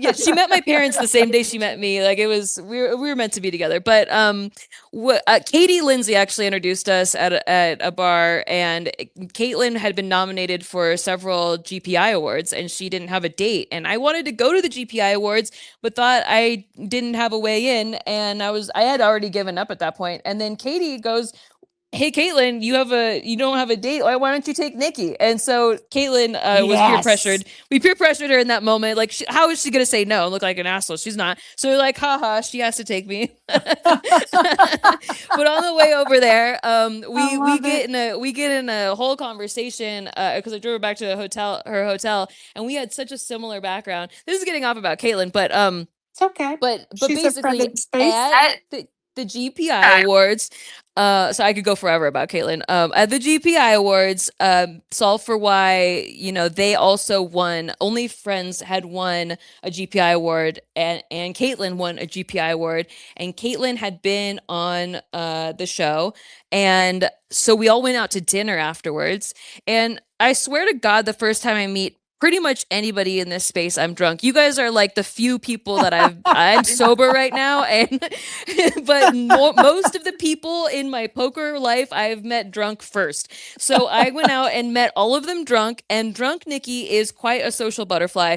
but she roasts the shit out of people. So I don't know any of these people. I don't know Matt Berkey. I don't know Landon. I don't know I don't know Tom Wheaton. Everybody at this dinner, I'm just roasting them. Like, I just go by what I'm seeing, and and they're having fun, and we're all laughing, and like I love when people roast me back. So they're like ribbing me back, and it's a really fun time.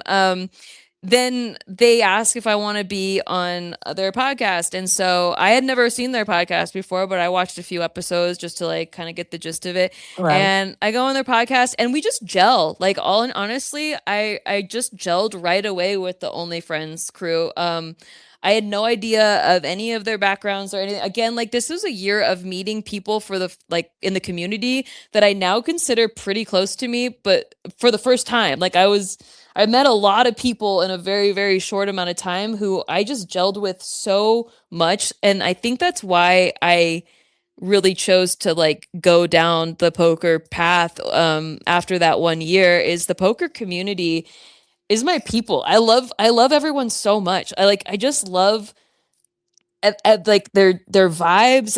Like, we're all in kind of the same boat. Like, everybody has a sense of humor because we all get beaten down so much. Like, you kind of have to have a sense of humor if you're going to be Amen. in the tournament space, or like even the cash space too. But like, tournaments, you're busting like 85% of the time. Like, you have to have some humility and a sense of humor about you. And so yeah, I really gelled with the Only Friends group. And after that year, that was 2023, and towards the end of the year, Berkey asked if I wanted to help produce their show. So I was an executive producer on Only Friends from October 2023 to May 2024. And Jesse didn't join as a cast member on there until after I had already left. But Jesse and I worked together in the year before on 2022, and I'm still very close with them. We were at his birthday slash baby shower back in February. Him and Ashley just had a baby. I also I had met Ashley at a meetup game. Ashley is just so cool. Like, everybody's just so cool. Everyone I have not met really, maybe I'm just blessed, but I have not really met anyone that I didn't super gel with. I mean, there's always some weirdos in poker, but I think I was really fortunate to like meet like really cool people right off the bat. Call it synchronicities of the universe or whatnot. But because, like, why did I move across the street from Chris Mormon and Katie Lindsay? Like, Love it. immediately, Meant to just like, be. meant to be. And Meant then to be, baby. I so everything believe in that. snowballed. Right. Yes, I love that because you're in the right moment, in the right spot, in the right everything when it's just Yeah. gelling. It's not forced, it's not contrived. It's just meant to be, like it's Yeah. happening. Like, because Katie Love that. introduced me to Caitlyn, and imagine if Caitlyn had a date to this thing. Like, she was meant to not have a date to this thing. We were meant to be together. We were meant to I start the think we show. need to, She was continue meant to to. win an award. Yeah. We need to say Caitlyn didn't have a date. Caitlyn didn't have a date. Caitlyn didn't have a date 20 more times, Yeah, right? I'm her date forever. I'm her forever date. This You is are her forever date. I'm getting a Although her tattoo of honey her may, on my chest across my although her areolas. honey may just, you got a spot just reserved for you, I'm Caitlyn. putting a tattoo of her Oh face shit. on each of my areolas. Oh my God, I love this so much. And Caitlin, you're always welcome to come up She's to the the panel. best. I don't normally call people out in the audience because sometimes they just want to sit and listen, but please request if you want to join us on the panel. Caitlin, you are more than welcome to do so. Tell us about being a loose cannon. Like, how did the process for you becoming a loose cannon take Oh, place? so What was this the is a perfect process? segue because I don't think I would have known about the auditions had I not been working as a producer on OnlyFriends. So we were covering the NAPT because the NAPT was coming back for the first time in like 10 years or 12 years or something Right? crazy. And so I was doing a lot of research on so that we'd have stuff to talk about on the podcast. So I did a ton of research on everything, and I had watched the big game before I even played my first cash game. I was watching up old episodes of the big game, and I was like, man, I wish they would have a show like this, because that would be so fun for like a beginner poker player like me to have this like crazy, free roll opportunity to like play against these legends. And like, why don't they have game shows like this anymore? I was really like, man, like I missed out on the golden days of poker. I mean, we all kind of did, but like, they used to have like these shows, like that one with the cage and stuff. So I had already binged all of these shows, and then we find out that they're relaunching the big game at the same time that they're bringing back the NAPT. And so I'm like thrilled, just fucking thrilled. I didn't even think about being on the big game. I was just thrilled they were bringing it back. I was just so excited that they were bringing this show that I thought I missed out on. I was excited to see it relaunch. And so we're doing stories on like they're doing this relaunch, and then I find out through doing these, because this wasn't really advertised. Like I was surprised at how not marketed this is, but looking back, I understand why. They didn't want a bunch of pros to audition, but you could audition for the big game by going to a free roll poker tournament at Resorts World before NAPT started. So there was a few days where you could sign up, and there were 180 seats. There were two different tournaments, one in the morning and one in the afternoon. And you signed up the day before.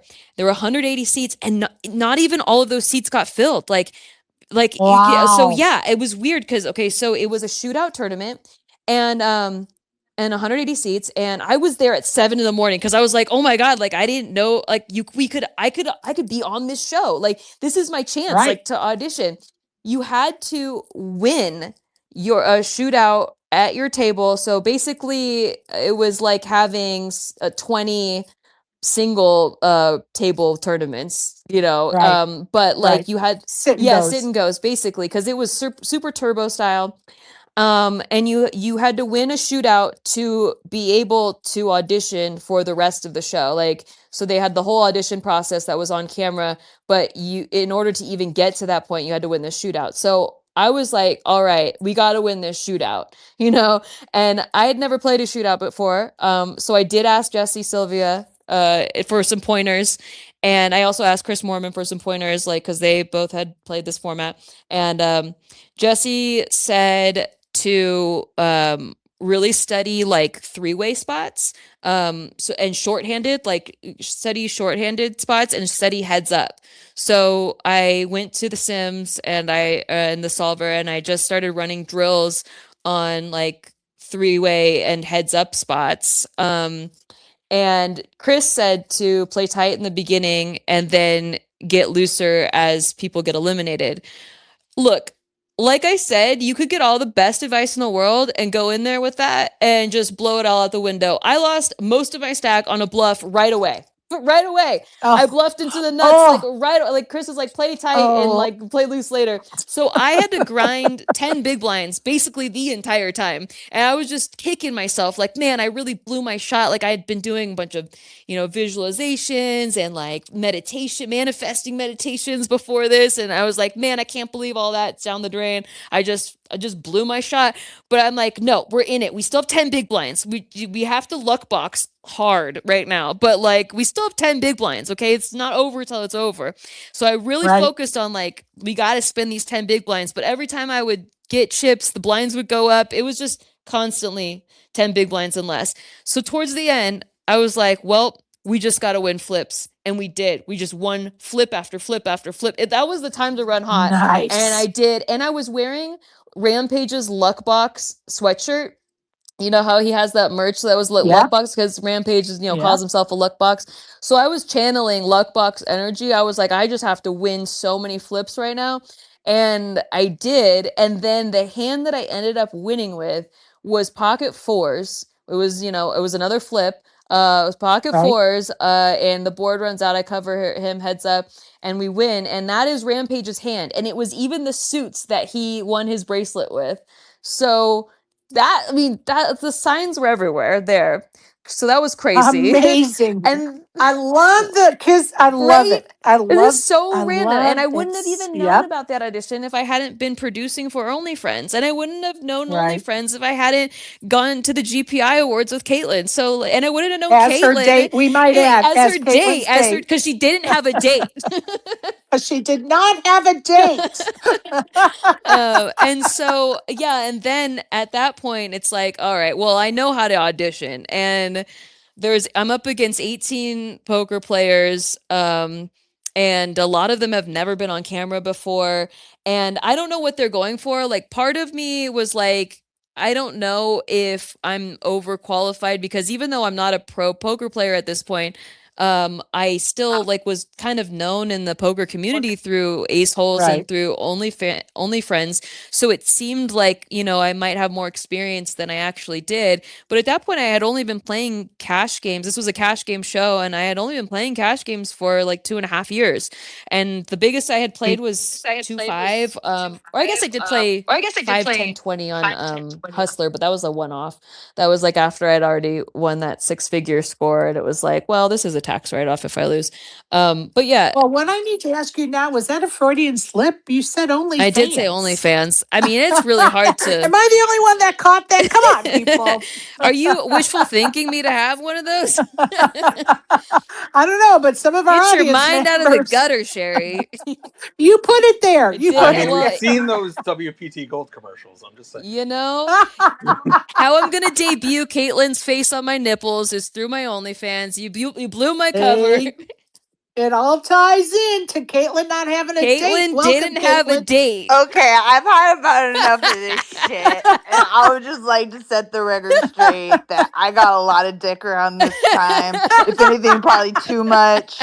If anything, there were rumors that maybe I got around too much. Maybe I had too many offers. Yeah. So actually, I don't really like the way this whole conversation is going down and portraying me because I was drowning in it. Yeah, I she was. And she wanted to try something new. And that's the only reason I got a shot. I had to win a shootout tournament to be Caitlyn's date, actually. Because she did not have a I'll date, have y'all damn know it. that a dude that sat with a different group of people on the other side of the room told me later that night that he was my date. So. And he's dead now. Oh, God bless. Anyway, I wanted to I'm gonna let Nikki have the floor again and give up the mic, but I The didn't record want has y'all been to be set smirching straight. my Yes. name. She had a Come lot on, of dick it's so available. fun, though.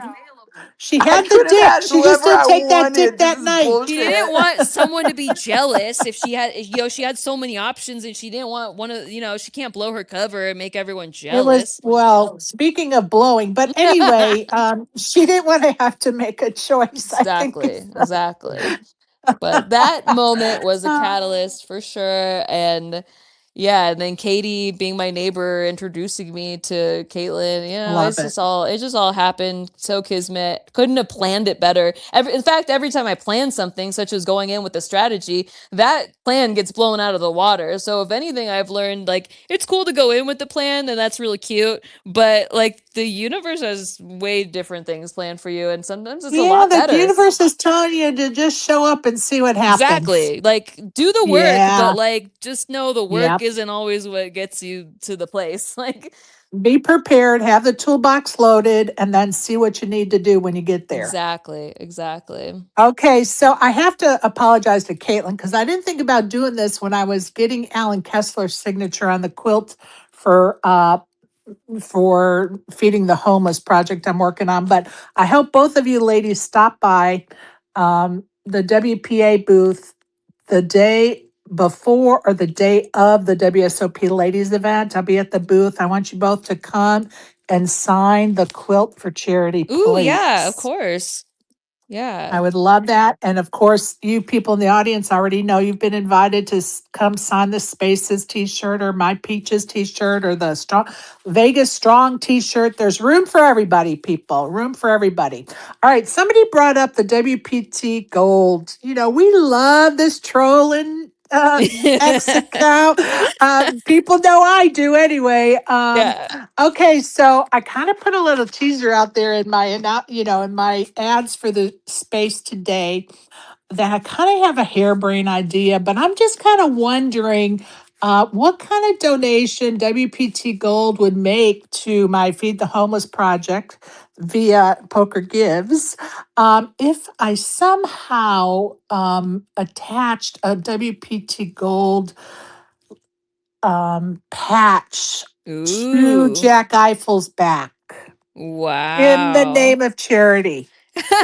Attached it to his back? Yeah, like walk up to him and like Wow. slap it on his back. What do you think?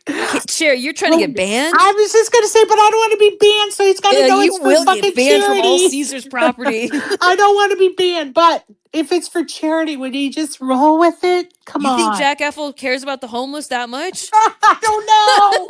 I don't know him personally. Maybe somebody I that don't know him knows him. personally either.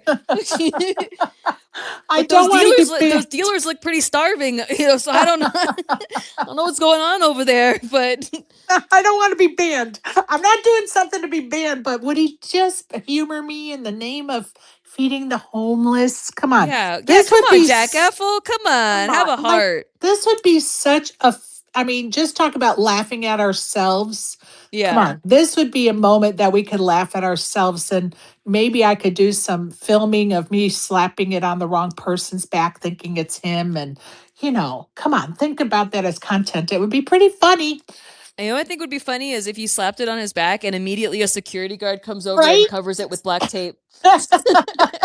Or says, Sherry, you're out the door and escorts me out. You know, Okay. technically in the rules, if you're not playing the tournament, like if you're not registered sitting at a table playing tournament, you could wear patches walking around Caesar's property in the WSOP area. Like there's nothing saying you can't do that. So slapping Well, a patch on somebody that's not registered for the tournament is technically not against the rules. so are you Not saying I have a chance here? I'm saying you have a pretty big chance of not getting banned, at least. Well, I say go for WPT it. Gold. I I say need an go for it. offer. Yeah. WPT Gold. I Give need an this lady offer. an offer. How you like working for WPT Gold? I absolutely love them. They are talk about finding your fit. When I, met the poker community, I'm like, oh my gosh, these are my people.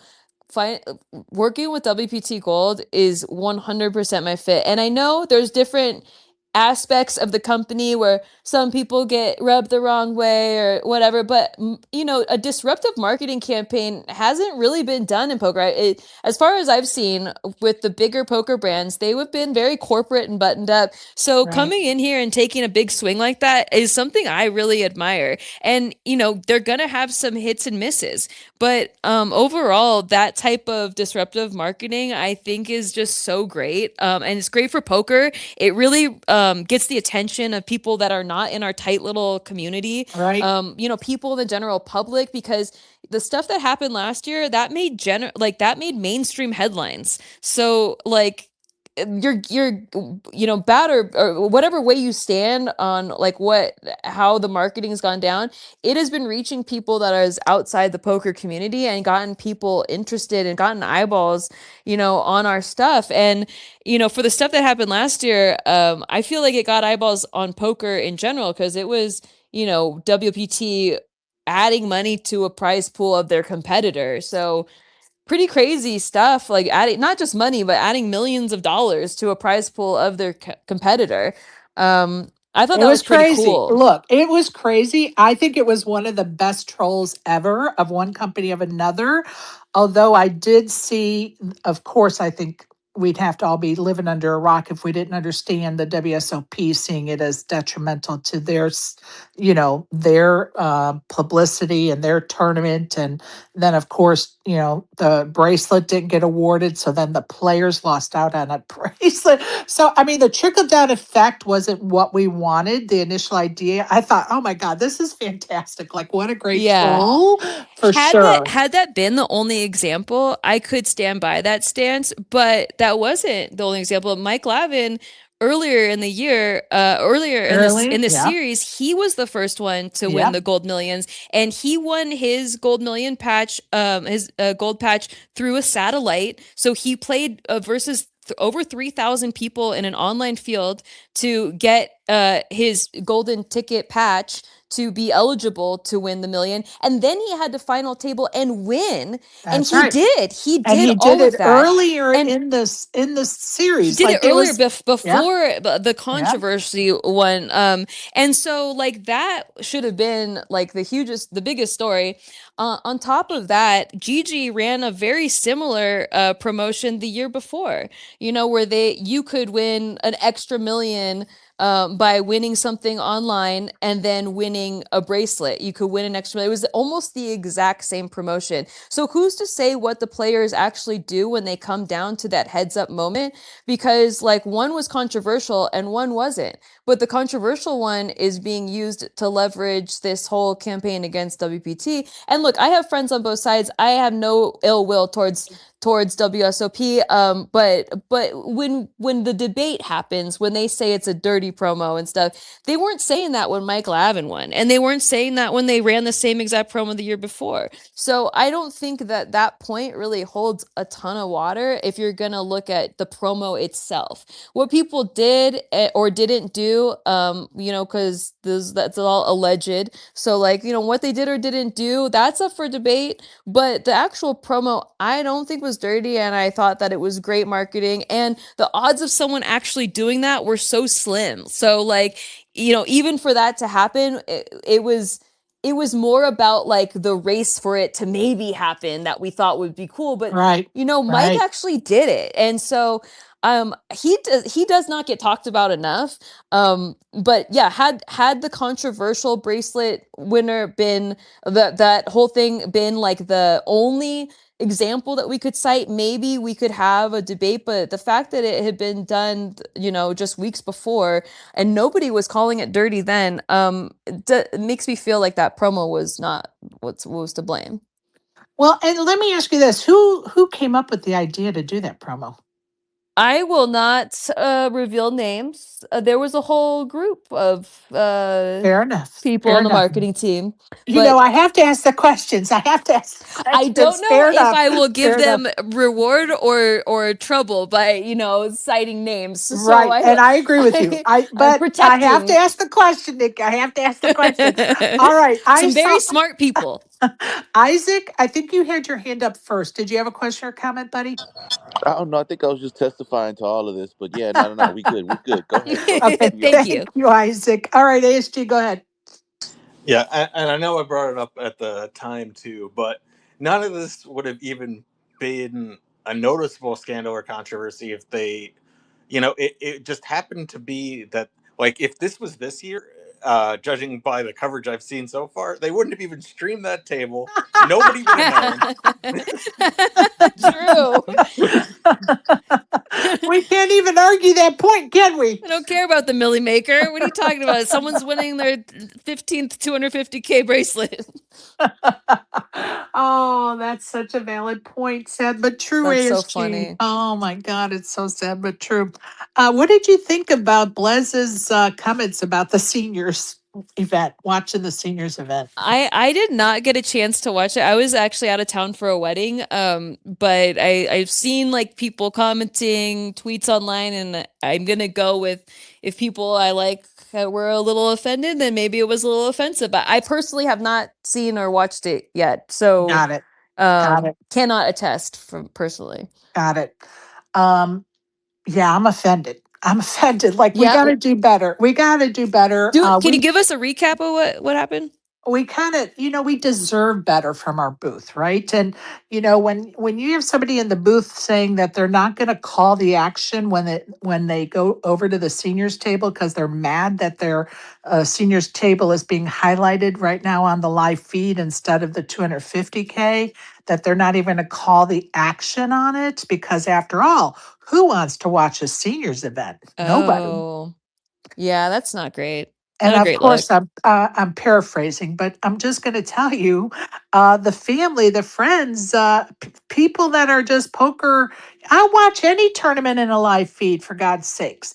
So you don't speak for me, and you're insulting me and others when you say that nobody wants to watch a seniors event. Like, who are you to say that? It's Yeah, so and I don't think that's rude. true either. I think like I mean I know I'm not alone here, because I've seen tweets in the poker community that agree with this stance. Is that like I would way rather see people, random people we don't know, get life-changing money than watch the billionth high roller table. So I do agree with the majority here that that is absolutely not true. People do want to watch the seniors event. People would like to watch the $600 deep stack event final Yes. table.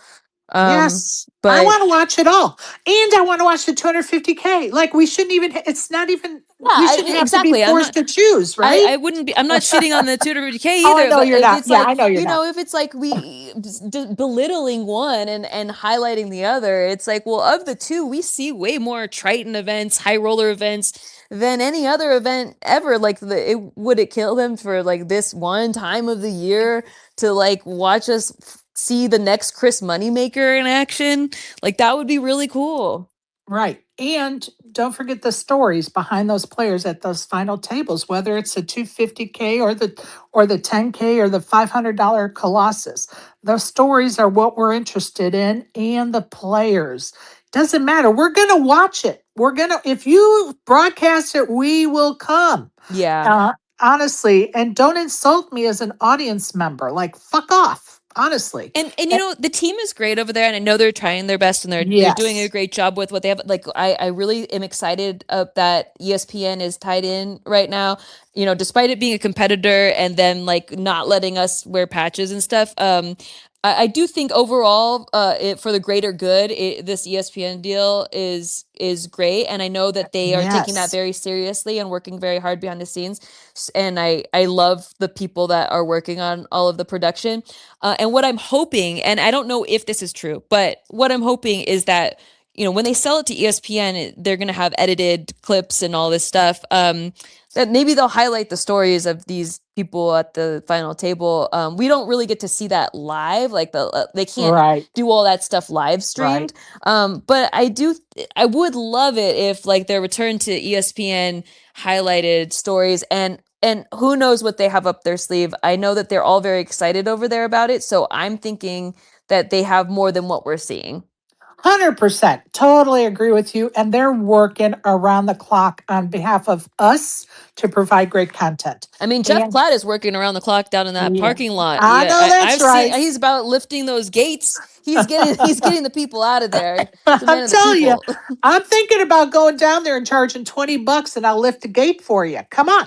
This could be instead of bathwaters for buy-in, it could be, I don't know, what can we title it? Lift the gates for buy-ins. I don't know. Open the gates. Open Gate. Parking gate. parking gate, Yeah, a that's lot what of we call it. entrepreneurial opportunities here. Right on. Sell some hot Okay. dogs. All right. Now tell us, we're going to go back to the loose cannon. Yeah. So tell us about being the loose cannon. We talked about the process of getting in. So tell us about the experience. Like, what did you think of the experience being the loose cannon? Oh, incredible. A dream. Like, absolutely a dream lineup, too. Like, if I could have handpicked like who I could have been on a lineup with, it would have been that exact cast. And then bonus Arden Cho was there too, who then won all these awards this year. So she's killing it right now. And it was just a dream to like, play with everybody and, meet new people. But the people are always like the money, like you're playing these nosebleed stakes, like that's got to be crazy. I'm telling you, everything they said was true before I went out there, which was after a few hands, it just feels like you're at a 2-5 game again. Like Right. you do not think of, or at least for me, it did feel that way where I wasn't thinking about the money. I was thinking about the blinds, like in terms of big blinds, like what my stack was. You're basically treating it like tournament chips, Right. like where these dollar amounts aren't like cash value chips that I normally play with, and it's a free roll, so it's not my money in cash form, chip form of cash value that I put in there. So I just thought of the chips as tournament chips and thought of my stack as in terms of big blinds and all the the bet sizing and the pot sizing and all of that stuff. I will say that if you were to analyze correct strategy, and I had like a little session with Matt Hunt beforehand about like what the most EV strategy would be going into this, you should be taking big spots early and going like big, taking big value spots and being aggressive early and doubling your stack, because that's when your stack has the most value. Because if you could start spinning early, then you have the biggest chance of like, you know, tripling, quadrupling, like walking away with just tons of money. And there was a lot of money in my game. I'm not sure about Lily's game, but like in my game, people were getting felted left and right and adding on, and Keating was in our game. And there was like well over $1 million on the table. So there was a lot of money to be had.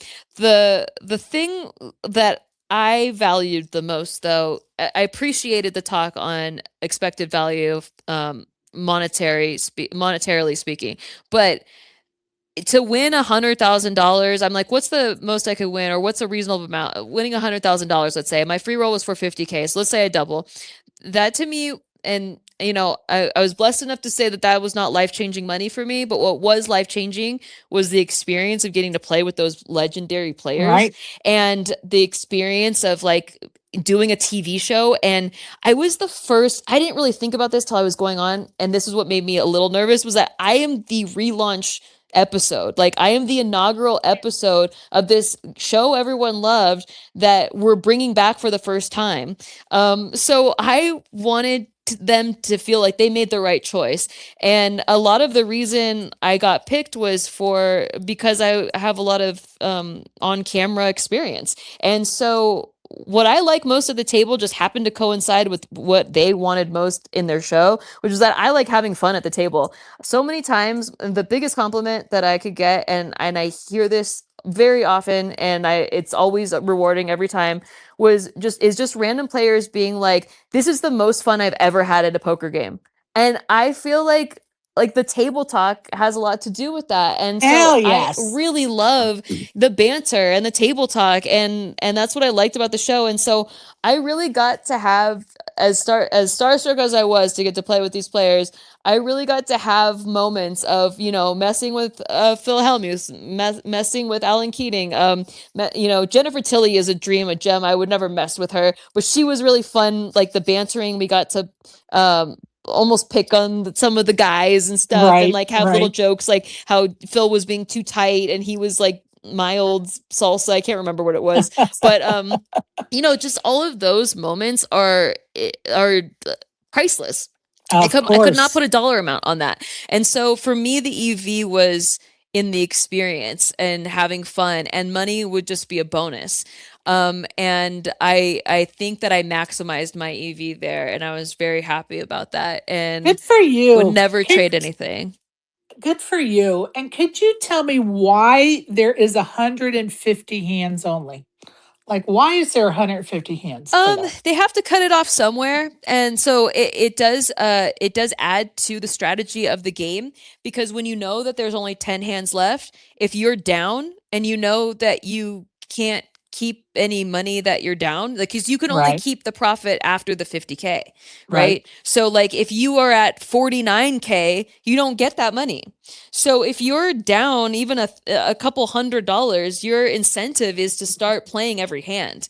And so it changes the way that you play the game. And I think it's very smart to have a limit on the amount of hands so that you know how you're supposed to be strategizing based on how many hands are left and what your stack size is. It's kind of like tournaments in that way, where you have to be very aware at all times of the clock, and the clock being the amount of hands left, and then your stack size, because it's not like I get to take 50K off the table. I have to profit, or I don't win anything. You're right. You go home with zero. ASG, go ahead, buddy. So yeah, speaking of some of the tips, you know, because it was definitely controversial. I forget whether it was during Lily's season or your season a while, because it was, you know, a while ago. But did anybody, like Nadia or Matt before you, but especially like Nadia when you were there, give you advice regarding whether or not to run it twice? Yeah, that was the biggest thing, the biggest blunder. 100%. If I could take anything back, it would definitely be that, because I probably could have profited had I run it once. In my head, like I said, when you sit down at the table, it does start to just feel like your normal 2-5 game. And you kind of forget that you're on this TV show. And everyone ahead of me, they had been all in many, many, many, many times. Every single person had run it twice. So when I was all in, I didn't even think about it. I like everyone had before me had run it twice. So I was like, yeah, run it twice. And then the second time I ran it twice, Nadia came over and she's like, hey, we're not running it twice anymore. And like, thankfully Lex was next to me too and had just said that, had been like, you should not be running it twice. And I was like, oh my God, you're right. Like that is such a blunder. I just didn't even think about it at that time because it was my first time being all in that entire session, and everyone else had been all in a bunch of times. Yeah, that definitely was a blunder on my part. We had been filming 12-hour days leading up to that point. And I had about 5 hours of sleep in between the last filming day and then filming for the big game. And this was towards the end of another 12-hour day.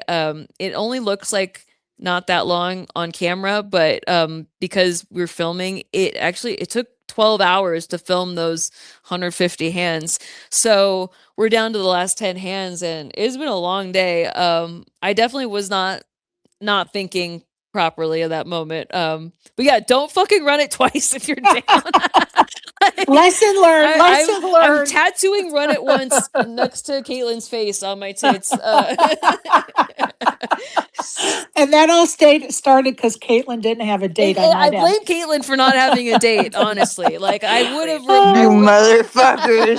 You want me to sit back and let this go on again? I'm just kidding. Love you. Love you. All right. Recently, you competed in the WPT rival game at the Palms. Yes. I love the new idea for sure. And of course, I love the Palms being involved just because they don't have a poker room, but they're being involved in the poker world by hosting the show there. Love it. So, when can we expect to see the final production of that 3-day event? The Palms is incredible. First of all, huge Yeah. shout out to them. Loved them. They were very accommodating. All their staff was just so nice. I was very impressed by everything at the Palms. This WPT show is similar to the big game in the fact that 2 people are getting free rolled seats. The difference being that only one of them gets to walk away with money. So they have to have more in their stack than their rival. I thought that was a really great twist on the concept. And it was really cool to have it be 2 people that hate each other or they have drama or they have beef like that. That's it. So it made it very... part Jerry Springer and part big game and part like a mix of a lot of different things. Reality show aspects definitely there. And this time I got to be part of the, regular table, like the regular cast of players and not the loose cannon. One of the drawbacks to being the loose cannon and getting the free roll seat is that, yeah, it's free rolled, but you can't rebuy. So the rest of the table is super splashy, but you have to pick your spots. And the rest of the table was way more loose than I could ever be as the loose cannon. Like when they play loose, you have to play tight. They were crazy. So I had to play much tighter. Whereas when I'm not being the free rolled seat, and they have to, pick their spots because they can't rebuy. I got to put pressure on them. And so I thought that was pretty fun being on the other side of the coin of, being one of the players that just gets to put pressure on them. And also, I will say I was a little bit of an instigator. First, people were a bit shy about their beefs, and I kind of drew it out of them. I heard you that one day. I was like, oh, she is stirring the pot over here. I can't let that pot be still. It was pretty funny. Oh, it was fun. I had a blast. I had a lot of fun. I maybe shouldn't have had a drink towards the end of one of the second one. But hey, you know what? Drunk Nikki came out. You got to see who gets to meet people right off the bat when I'm talking about, meeting everyone in the community. That's who they met. Like was Drunk Nikki. I don't know when the final product will be available. I know that they're working on some deals with TV networks. So awesome. I don't think I can officially announce any of that, but no worries. It is exciting. I'm excited to see the final product. I think we got some really good stuff, and I know that the producers were really happy with the stuff they got. So I will be tuning in with popcorn and seeing things for the first time Me too, along with girl. Me everyone else. too. And I'm going to tell you, somebody suggested it, and it may have been ASG, that maybe it should be a rival team of players versus a rival team of players. So that way the whole table is involved with the rivalry. ASG, was that your suggestion? Do I remember correctly? I don't recall. Maybe I meant like we kind of were all talking around it. But yeah, that I actually had a separate question. Go ahead, bud. So since you were there, Nikki, where do you stand on the whole RDP versus Cinnabon, which is almost a rivalry now, I guess, in its own? Of like, I kind of liked where you were with what you said, and I do think you said a little bit too much. But yeah, I was just curious your opinion. Do you think I said that RDP said too much? No, I'm saying what you said was fine, and what Cinnabon said, I think, was a little over the line in terms of during the game. Wait, can you remind me what he said? Because he basically told Trooper about how he could like dump chips to him and full. Oh, the last hand. Yeah, that's right. Yeah. Listen, that's true because I mean, Ryan definitely got a lot more chips than he could have. Someone else was saying like maybe just tip the dealer $4,000. Like if you really hate the person, maybe you do something like that. And no, I don't recommend dumping chips to anybody or any sort of collusion like that. But maybe tipping a absurd amount so that To get rid of the chips. Yeah, to get rid of the chips because like they're going to your rival if not. So it's going to someone. It's not going to you. There's like you're basically drawing dead. So you get to choose who these chips are going to. If you want him to go to Ryan because he played a good game, then hey, so be it. But yeah, I must have missed the Cinnabon comment. I think at that point I had busted out of the game because it was the last few hands. Oh, sorry. No, it's okay.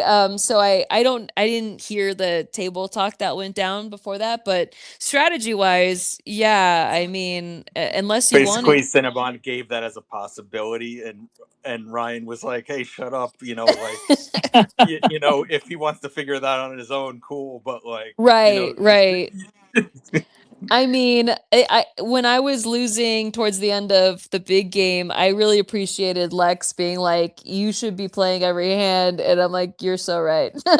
Like having just someone there to remind you when you're losing, because you're already like it. I don't think people realize when they're watching at home that like the lights are bright and the cameras are very daunting, especially if you don't spend a lot of time on camera, like some of the players. And there was actually a whole audience of people that had been drinking at the open bar all day. So it's very rowdy. It's a lot. And then on top of that, you're losing. And now you know that you're drawing dead. So sometimes, it helps to have a little something at the table where a player is saying like, hey, maybe you should consider this. I'm not against that. I think that was really helpful for me, in the big game. So, and it doesn't hurt anyone really. I think the aggression would have been fine, but you can bet all but one chip and then fold to a raise or something like that. That's pretty good. That's pretty good.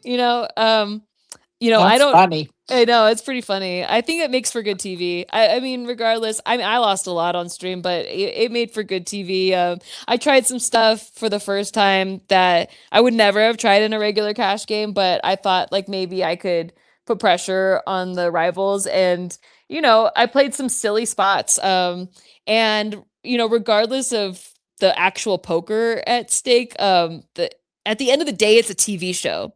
So I think that all of that just contributes to the entertainment aspect and people choosing their sides and getting to root harder or boo louder for what happened to contribute to that. The result is always fun.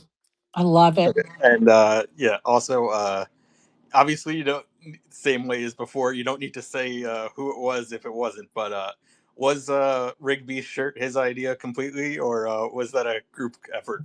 No, that was 100% him. And kudos to Rigby. That was a fucking great shirt. It was amazing. I love that. I love creativity. I Yeah, love me a good too. troll, and I love a good troll. I love a good troll. I'm not always the one trolling. I mean, I'm very rarely am. But I do applaud in the background when trolls are happening. Like a good troll happens. Hell I yeah. love it. Hell yeah. All right, where do you see yourself in 5 years, ma'am? Oh my gosh. I'm not in a corporate job. So I don't know. You know what's weird is up until the pandemic, I was always a very like goal-oriented, long-term planning type of person. And since moving to Vegas, I kind of have just gone where the wind has taken me, and it's been nothing but great. I absolutely love WPT, and I hope to build stuff with them. There's a lot of really fun stuff in the works. This rival show was one of the first productions, but there are quite a few like in the works, and like I can't say too much about them, but Right. they're really fun, and I'm really happy that they're using budget to experiment.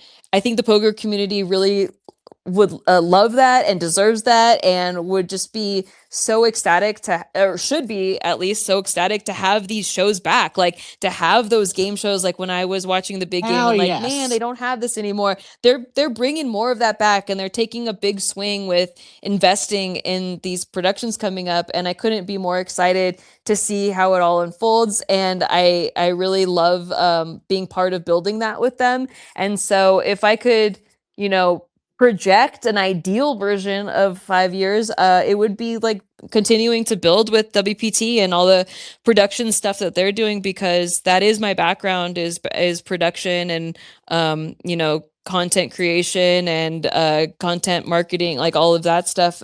So getting to use skills that were from my past and adding them to this present day field that I'm in now would be the dream. So I'm really happy to see what happens there. Well, it sounds like you're kind of on the road to that dream. So kudos to you for all your Thank hard work. you. Keep producing them those funny videos for us to watch, because we all love it. Thanks, Sherry. I love well, your nothing is more rewarding than seeing your skulls. The dead comments. I love that. I'm glad you appreciate it, because we appreciate you and your content. Caitlyn's too. I mean, you guys are just keep us entertained. The and girl we without love a it. date? I know. She needs to do one about that. She could make content, but man, she's never has a date. She needs to get a damn date already. Get a Fuck. date. Damn. She's so dateless all the fucking time. He's my forever date. We're going to tag team it up for the 5th year in a row. I'm excited. Oh, hell yes. Love that. I absolutely love that. Okay, tell us. I'm going to ask you a couple more questions, then we're going to let you off the hook and maybe have you back in the fall or winter and do another interview. But tell us, do you have like a pre-tournament ritual? I just have like a pre-regular day ritual, and it's kind of, I mean, it contributes to tournaments too. I think it's great for before filming, and I also think it's great before any poker session, but just really getting centered with yourself and your body, and getting present. I think we could get really distracted by social media, our phones, and there's a lot of noise out there, people's bad beats, even, I mean, that's why it's hard for me to stay up with Twitter during the series, just because there's just so much on there of both negative and positive, but the negative headlines tend to like rule. So, staying as positive as possible, brushing up on, I like to listen to poker podcasts, or read a little poker book. Right now I'm rereading The Joy of Poker by Jason Soooo. That really helped me last year when I was in a downswing. I'm currently in a downswing. I'm 0 for 11 bullets for tournaments, and then I lost on the cash stream. So it's quite a downswing right now, but there's still so much poker left to be played. and even some of the most legendary pros I know are down right now, like breaking a lot of bullets. So it's just how it goes sometimes with these Right. big field I'm tournament sure series. you're down less than Sean Deeb this I episode. think, yeah, exactly. See, there's seeing these hyper pros also be down. It's like, okay, this is not the worst. This is normal. And reading Jason's book, I gotta say that he has several books, but Joy of Poker I think is personally resonates for me because it brings you back to the thrill of the process again and not like the thrill of the results. Of course, the results are thrilling when you're winning, but the fun of the game is really why you're there. Otherwise, you could be doing a billion other things to make money. Like there's so many other things you could do if money was the only goal. So, rereading some chapters on, breath and centering and feeling your feelings and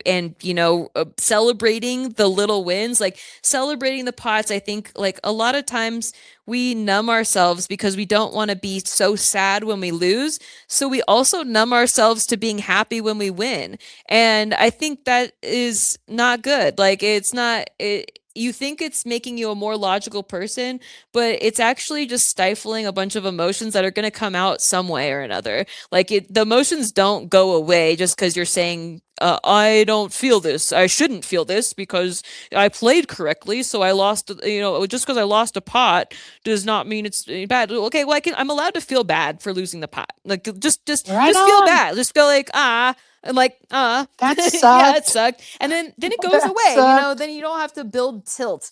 And then also, celebrating the wins. I think I forgot to do that for a little bit. Like, because you expect to win. Like, expecting to win is the baseline. And so when you're winning, you're not celebrating. But when you're losing, you're mad because you're like, you should be winning. And both are unhealthy. So, getting back to like celebrating each win, celebrating when you hit your hand, or celebrating that you made it to Right.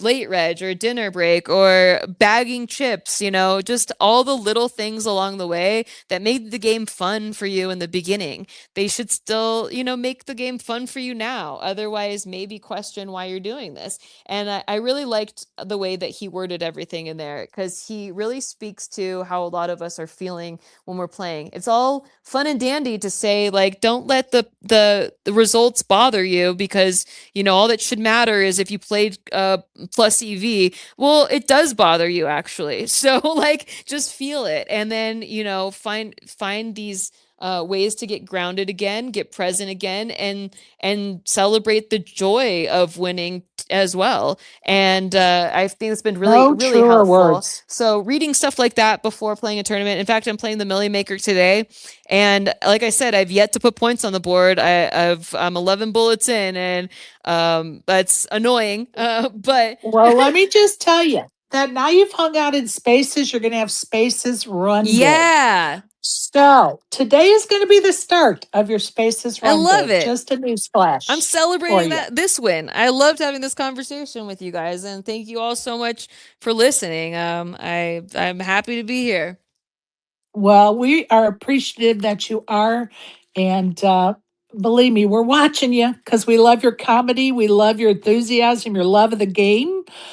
Keep being you. And I think some of the words you just were saying about the journey, your journey in poker, everybody has a journey every day in poker, whether it's just a study day or you're going to play a tournament.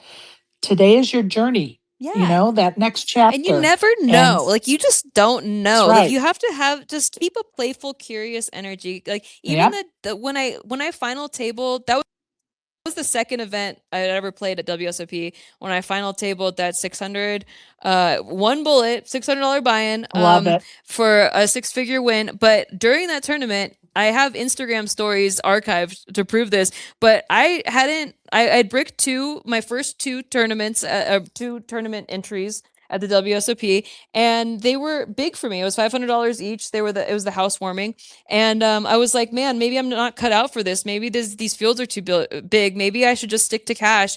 And I Instagram storied that I was lighting $600 on fire because I felt like there's no way I'm going to cash this tournament. and I ended up getting 4th place for 116,000. Amazing. So you just don't know. You just have to stay in the game. Like it's really And stay in the moment. Stay in the moment and stay having fun. Just remember to have fun. It's hard sometimes, but even Chrissy said this in her speech, like when she won her bracelet, it's all about going back to having fun. And sometimes we forget how to have fun because we're, mad at the results.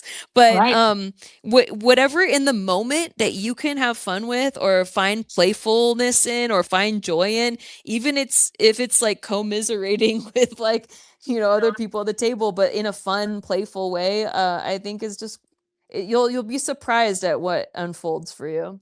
Well, and it just makes your experience so much better to take that Exactly. pressure off yourself and those expectations. I have a friend right now struggling with this, and I basically told her the other day, you're equating the fact that you're spending hours of studying with your right to be winning, and that's not how it Yes. fucking works. It just does Exactly. not work that way, and you got to get off of that train of thought because you're not entitled to win jack shit at a poker table.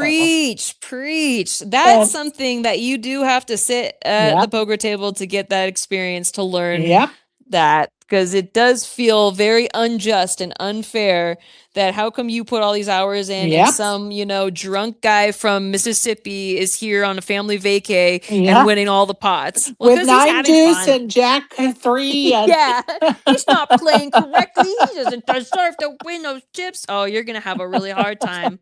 and you know what I keep telling this person? You need more seat time because Me when that too. shit's happening, and it happens too often, you learn to deal with it and make not such a big deal about it. You're not entitled to jack shit at a poker table, and that's Yeah. the number one thing that you really need to learn. Like, you're not entitled to win this because you think you're better than somebody else. Because Yep. variance and luck has to play in there Has a to. lot of the times, right? I Go learned ahead, from yeah. I just ASG. said I learned from Jerry Yang. I'm just not praying hard enough.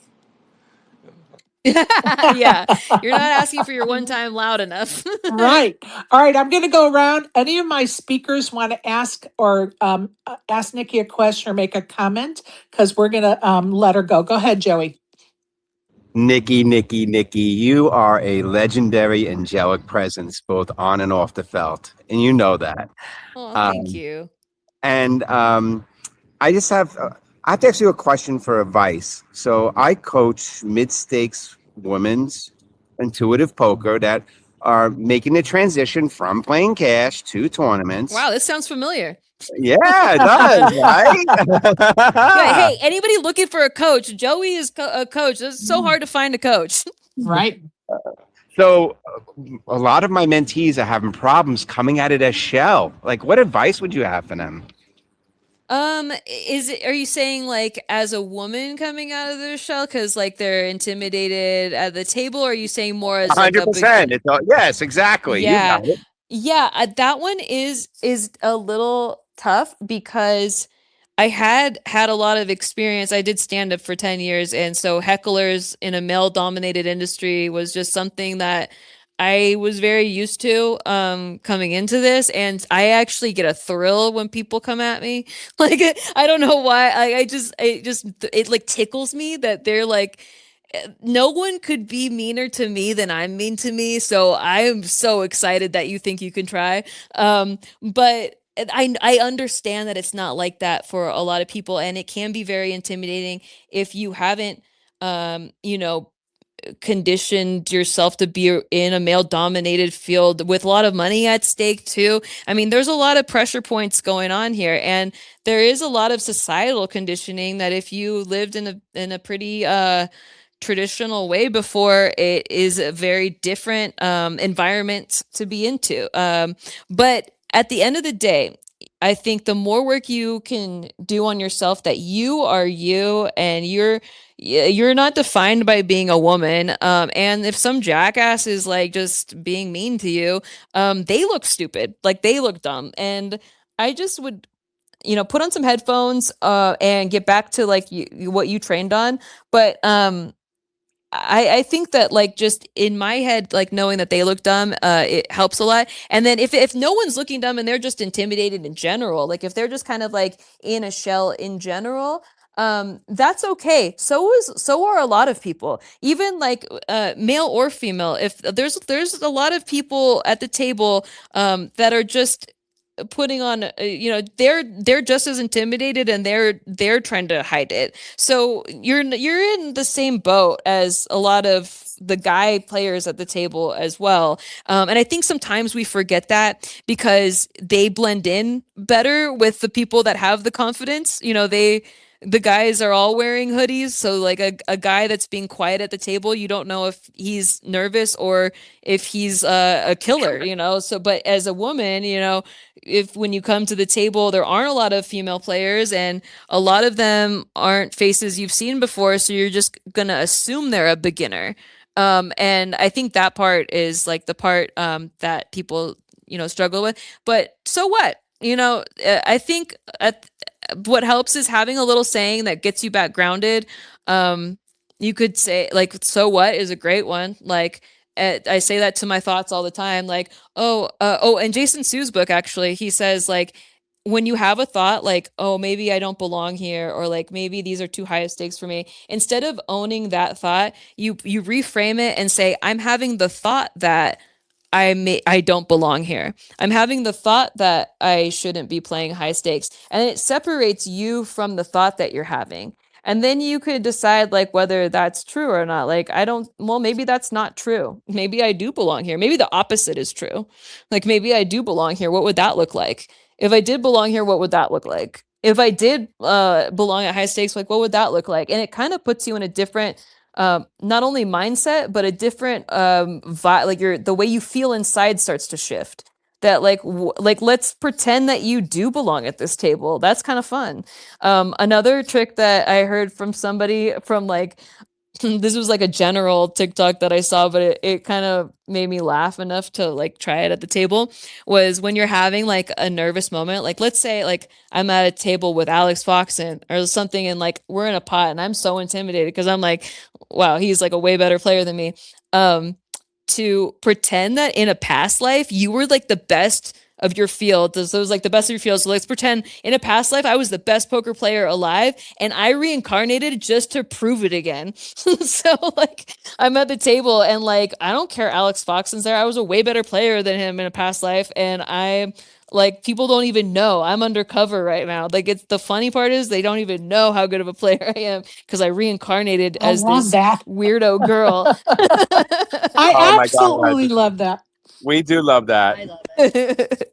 It helps. It's great. Like the more you can play with yourself in your imagination. Well, don't play with yourself that way at the table, but like play with play in your imagination a little bit. It does help. Anything that makes you laugh or makes you feel like you're playing, because that's what we're doing. We're playing a game. So play more with your like what things that make you laugh inside. Like make believe scenarios or whatever you have Find to the do in humor. there. Find Find the the humor, find humor. the fun, find the fun. Find the humor. Like, oh my gosh, am I really nervous right now? I say that to Yeah. myself, not at the poker table, but I've had to do some things in life that have been a little bit nerve wracking or put you on the edge. Like, do I really want to do this? And, I just say to myself, why am I nervous about this? Like, Yeah. Yeah, why? it's funny. We don't question it. Yeah. Like, so when first separating the thought, like, I'm having the thought that I'm nervous right now, and then going like, well, what if the opposite was true? What if I'm actually just so excited and confident in my game, and like these nerves are just excitement? What if that were true? What if I am nervous because I'm Right. about to win the most life-changing money that I've ever had, experienced? You kind of just can change it's like there's a bunch of little levers inside of you and you can just start adjusting it like you're a DJ and you're like changing those little sound lever things. I don't know what all those levers do, but like you just kind of adjust things internally, Right. and it does change it. It makes you have more fun at the table. And when you're having more fun, good things just tend to come to you. 100%. All right, Yep. miss, we're going to let you off the hook. Joey, did you have a follow up? I didn't mean to cut you off, buddy. I will just say this, that I did share, drunk Joey did share the table with drunk Nikki and I believe drunk Caitlyn. And that table was at a Oh, Run Good no. series. Oh yeah, Run Good series in Tulsa, Oh. like one October. We may or may not remember, but it was the Yeah, we may or funnest may time. not. Did Caitlyn have a date or not? She probably didn't, right? No, she didn't. Yeah, I didn't think she did. I can't believe she didn't have a date. Yeah, she didn't have a Damn date at that poker it. table. Right? Holy shit. She's always doing that.